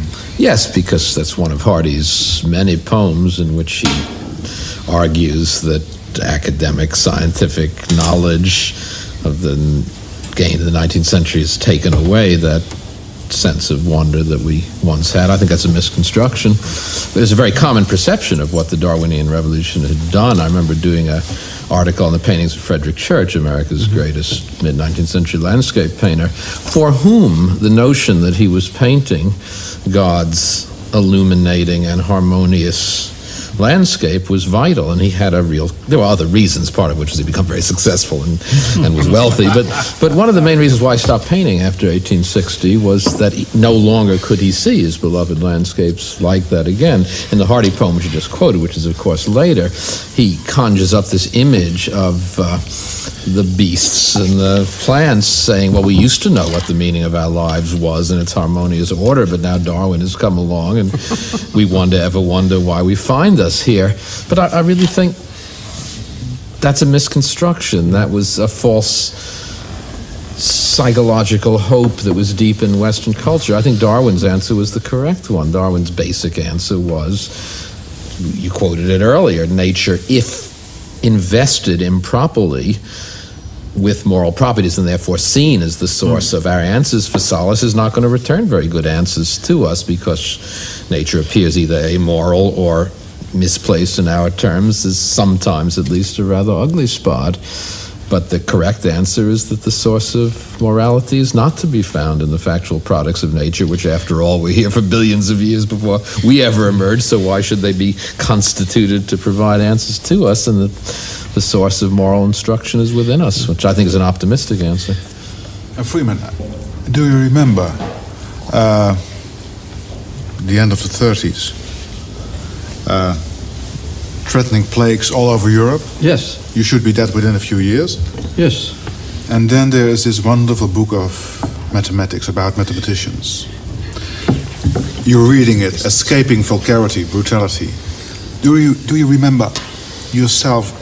Memories are, well, falsifications, we know, reconstructions, we know. But do you remember yourself reading about mathematicians and fleeing into this world of abstract beauty?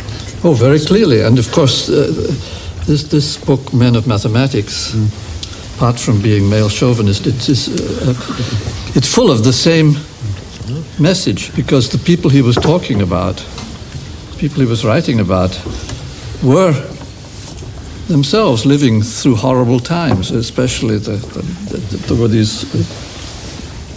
Descartes, of course, was a soldier and took part in a lot of bloody operations, and many of the heroes of that book were people who were involved in wars and had found in mathematics an escape. Poncelet, or? Yeah, Poncelet was a good case, who was imprisoned in Russia after the Napoleon retreated. Of course, that was a very strong message. What are the first books everybody can remember?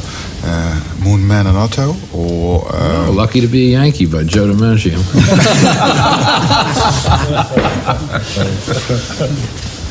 No, books. Dan, do you remember the first book that's coming to your mind? Ever say the first book you have been reading, or the most important book? Well, I'm sure this is not the most important book, and I probably am recalling it now. Almost certainly I'm recalling it now because I recalled it just a week or two ago. A book that I loved in my childhood was a book called Paddle to the Sea, which had these wonderful drawings in it. And it was about an Indian boy who made a little birch bark canoe. I mean, he just carved it out of wood, and he painted it all up, and there's a little Indian paddling it. And on the bottom, he put a little brass plate. And he said, if you find me, put me back in the water. I'm on my way to the sea. And he was up at the end of Lake Superior, and we traced this boat, which gets blown by the wind and so forth, and goes through the Great Lakes and eventually gets out to the St. Lawrence Seaway. And it was just something wonderfully, the illustrations were brilliant, and the story which completely captured my imagination as a sort of wonderful quest and an exploration of geography and how water works, I suppose, and it didn't turn me into either a geologist or a marine biologist or it turned me into a canoe paddler, though. Oliver, any specific book you're remembering? I loved the Just So stories. I think I must have been in the Jungle Book. My middle name is Wolf, and I think there was some part of me which liked to identify with the Wolf Boy. Somehow this was seen as a sort of as cleaner and better and nicer than being human. Though, of course, coming back to language and consciousness, one of the things which Kipling does is to endow all the animals with language. Absolutely, yes. And so he has it both ways. But, I think probably the Jungle Book. Did they speak to each other, the animals? They do. Yeah. Yes, in the book, yes. but in your fantasy. Yes. Pictures first formed in consciousness are the most important, as you know. Right. No, and I found it sort of difficult and disillusioning to realize that animals didn't speak to one another.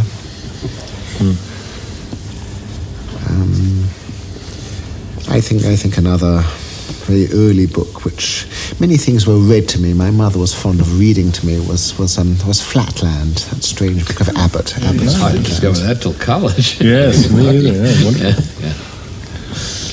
When I say, do you remember your mother's voice reading to you? Sometimes I can either reproduce it. It either comes back to me totally, or I can't remember it at all. I can't quite reconstruct it. Stephen, you were... No, I was remembering my mother's voice. Yes, I can remember it. What kind of a voice was it when she was reading to you, or wasn't she reading to you? Good, strong New York accent, just like me. Warm, loving, and comforting. Not very dramatic. Like in the books. The books, The Little Engine That Could, Lucky to Be a Yankee. I spent my childhood on New York streets playing stickball. I mean, this notion that all adult intellectuals somehow had glasses and played chess when they were 5 was really not right. Yeah. So if I say the first books... First books I read played an important role in your life. Well, no, I mean, I didn't mean to be facetious, but Lucky to Be a Yankee, which is the story of a man, Joe DiMaggio, a great American baseball player who was and still is my hero. It actually is a fairly inspirational story. I think baseball is as good a phenomenon as anyone else, but the story of a man driven absolutely maniacally to excellence of whatever the chosen profession, the little engine that could, the story of it's the same story, isn't it? They may be a little overly heroic, but they are inspirational.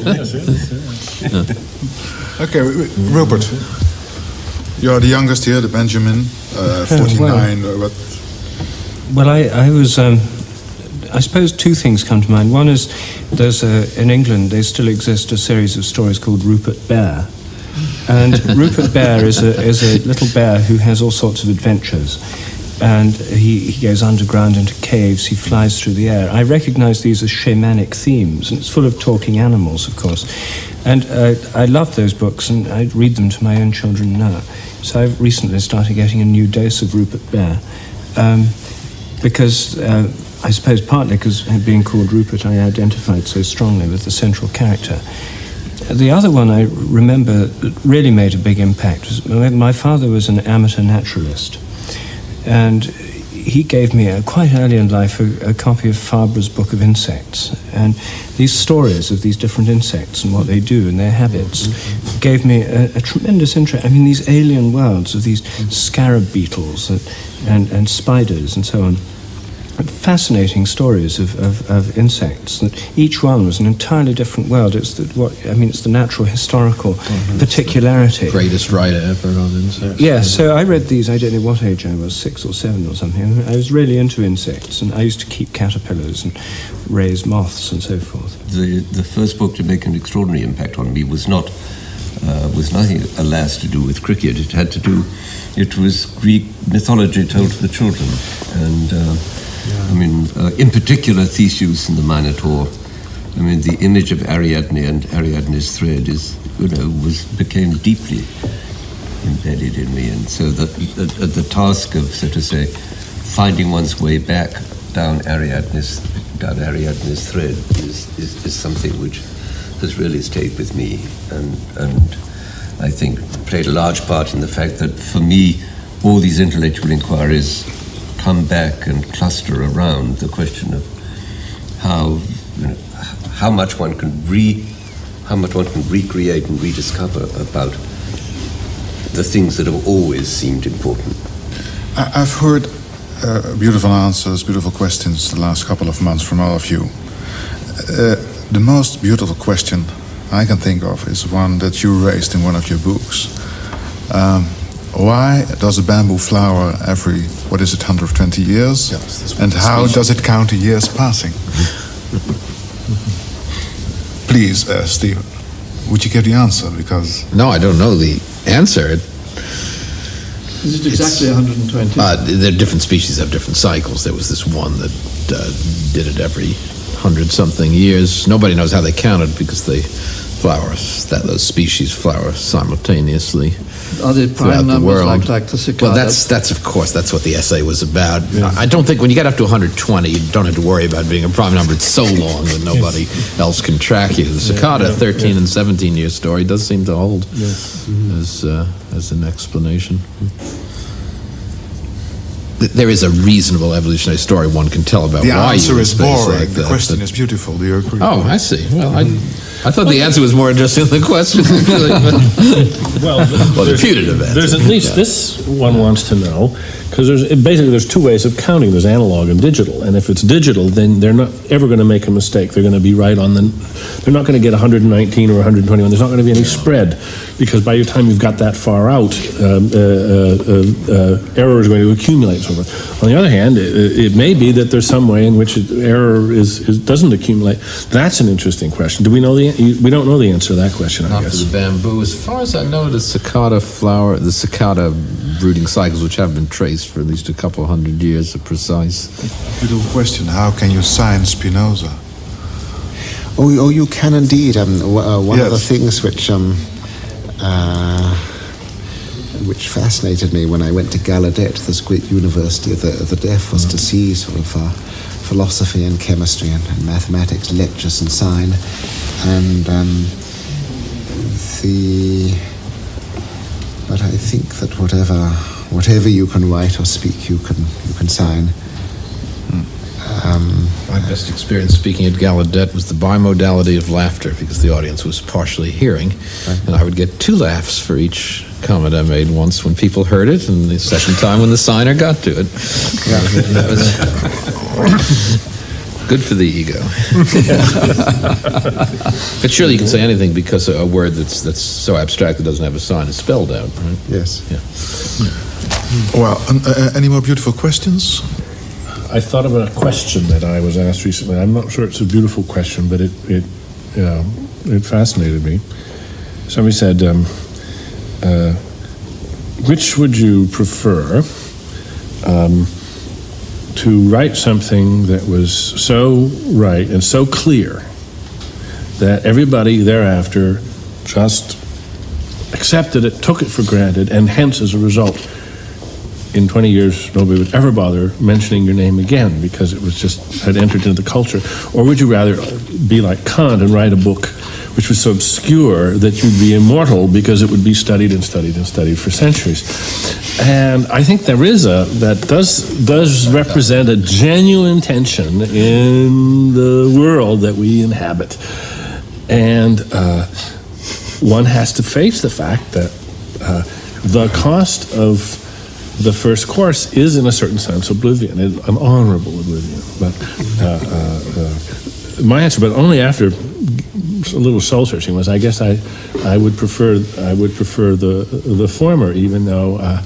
But Dan, you steer it in such a way as you gain an eponym out of it, so it becomes Dennett's law. You say that. So. Well, in the sciences, to change with time. That's right. Yes, right. That's one of the. That's right. You hope for that. Philosophers never get that sort of glory, though. Well, what kind of a day was it? This little reunion, or? Well, union would be a better word, wouldn't it? It's not a reunion in the sense. Well, it is for you, but not for. Well, for me, it's a reunion. Yes. And, yeah, so. Disappointing, fascinating, illuminating. I feel we've only just started. Yes. And so to speak. So to speak. But perhaps, but that's perhaps a feeling one needs to have in life that one has just started. No, I just came from some very exciting meetings in the last four days, and I was thinking, first of all, that the people there were mostly young, and a lot of them were women. This was somehow lacking here. It's true. I had a day of reading yesterday when I had a big packet with all of your books, and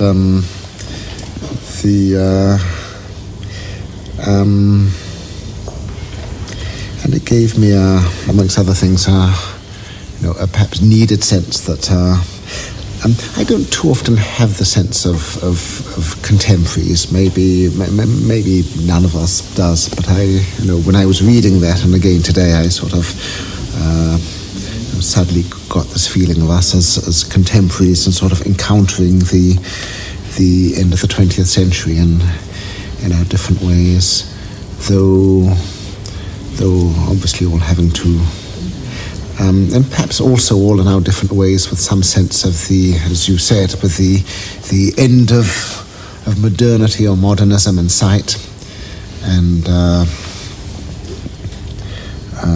some need to reach back, sort of, I don't know, before Galileo or before to the pre-Socratics or whatever. But I think we're probably all, in a sense, solitary people with solo lives, and so it's been rather exciting and unusual, I think, having the sense of contemporaneity and parallelism. But it's difficult in this situation to feel as unbuttoned as all of us presumably did in the solo phase of the operation. I mean, I do think that it does seem to me that that each of us was then free to range off and ramble after anything, whatever, and inevitably there's a certain minimal professional constraint involved in having to say things in front of in front of colleagues who have their own good reasons, quite different from one's own, to want to leap in and qualify what you've said. No, I remember at one point one of us, I forget whom, was about to say bullshit, and then Never heard that. And replaced it by something which Anodyne. All right.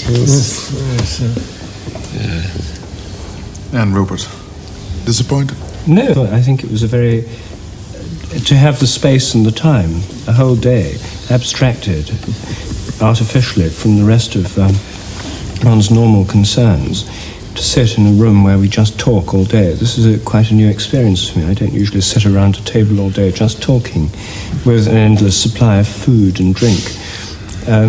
So it's a real symposium in that sense, and I've really enjoyed it. And for me, it's a rare experience to have an entire day talking in a leisurely way.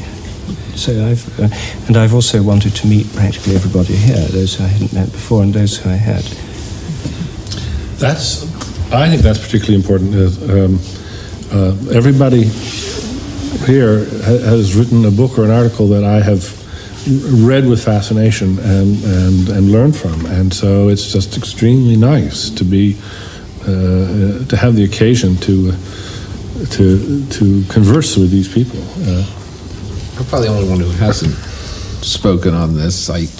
When Wim came and interviewed me, I accused him of being a hopeless romantic. I still would reinforce that accusation, in the sense that I think your hope was that by getting a group of people who are false modesty or reasonably competent, or at least noticed in what we do, that somehow, if we all got together and talked, the meaning of life or something deep and profound would emerge.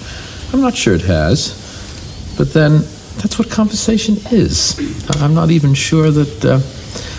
I think we have a false impression. It's almost like the analogy I was trying to make between the 10,000 acts of kindness and the one Hitler. We emphasize the Hitler.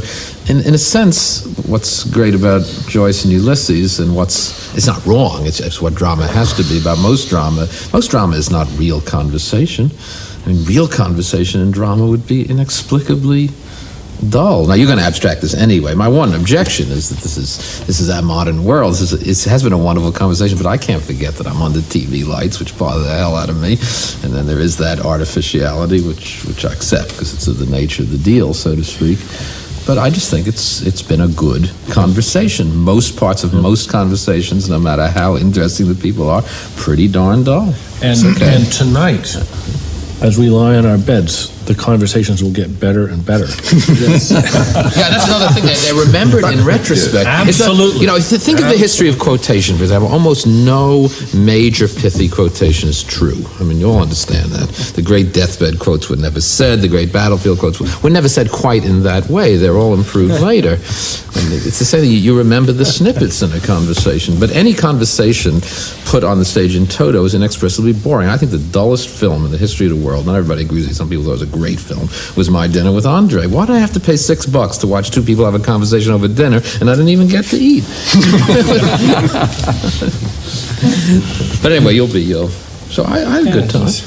Yes, if only the technology existed so that Wim could record our pillow conversations tonight. When we. No. What I'm afraid of is that once we start eating now, for instance, in a restaurant here in the neighborhood, then the real thing will happen. Yes. No, if you're a romantic, this is the real thing. Well, you said to me there aren't any peak moments. Well, I want to ask everybody of you, there aren't any peak moments. It's just endorphin rushes in your head, that's all there is, or you're smoking too much marijuana. Well, then I will ask anybody here, aren't there peak moments that you didn't expect but suddenly arose and... No, I had one grand evening in conversation. It was 5 years ago when I really met Gerald Edelman for the first time. I had struggled with one of his impenetrable books, and got a feeling of significance coupled with frustration and bafflement, and But then we found ourselves at a conference together in Florence on memory, and after that we had dinner, and there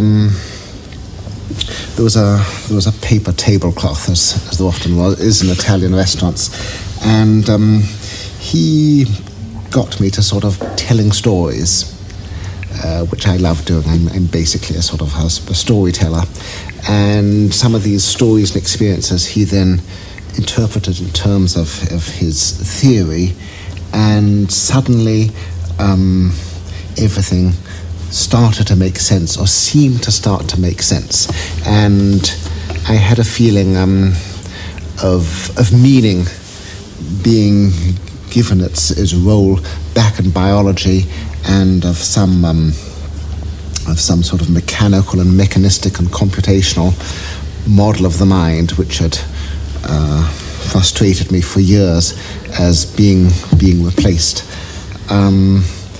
I had the sudden sense of a possible science of the individual, and when I walked back, this is going to sound absurdly romantic, but there you are. These moments happen.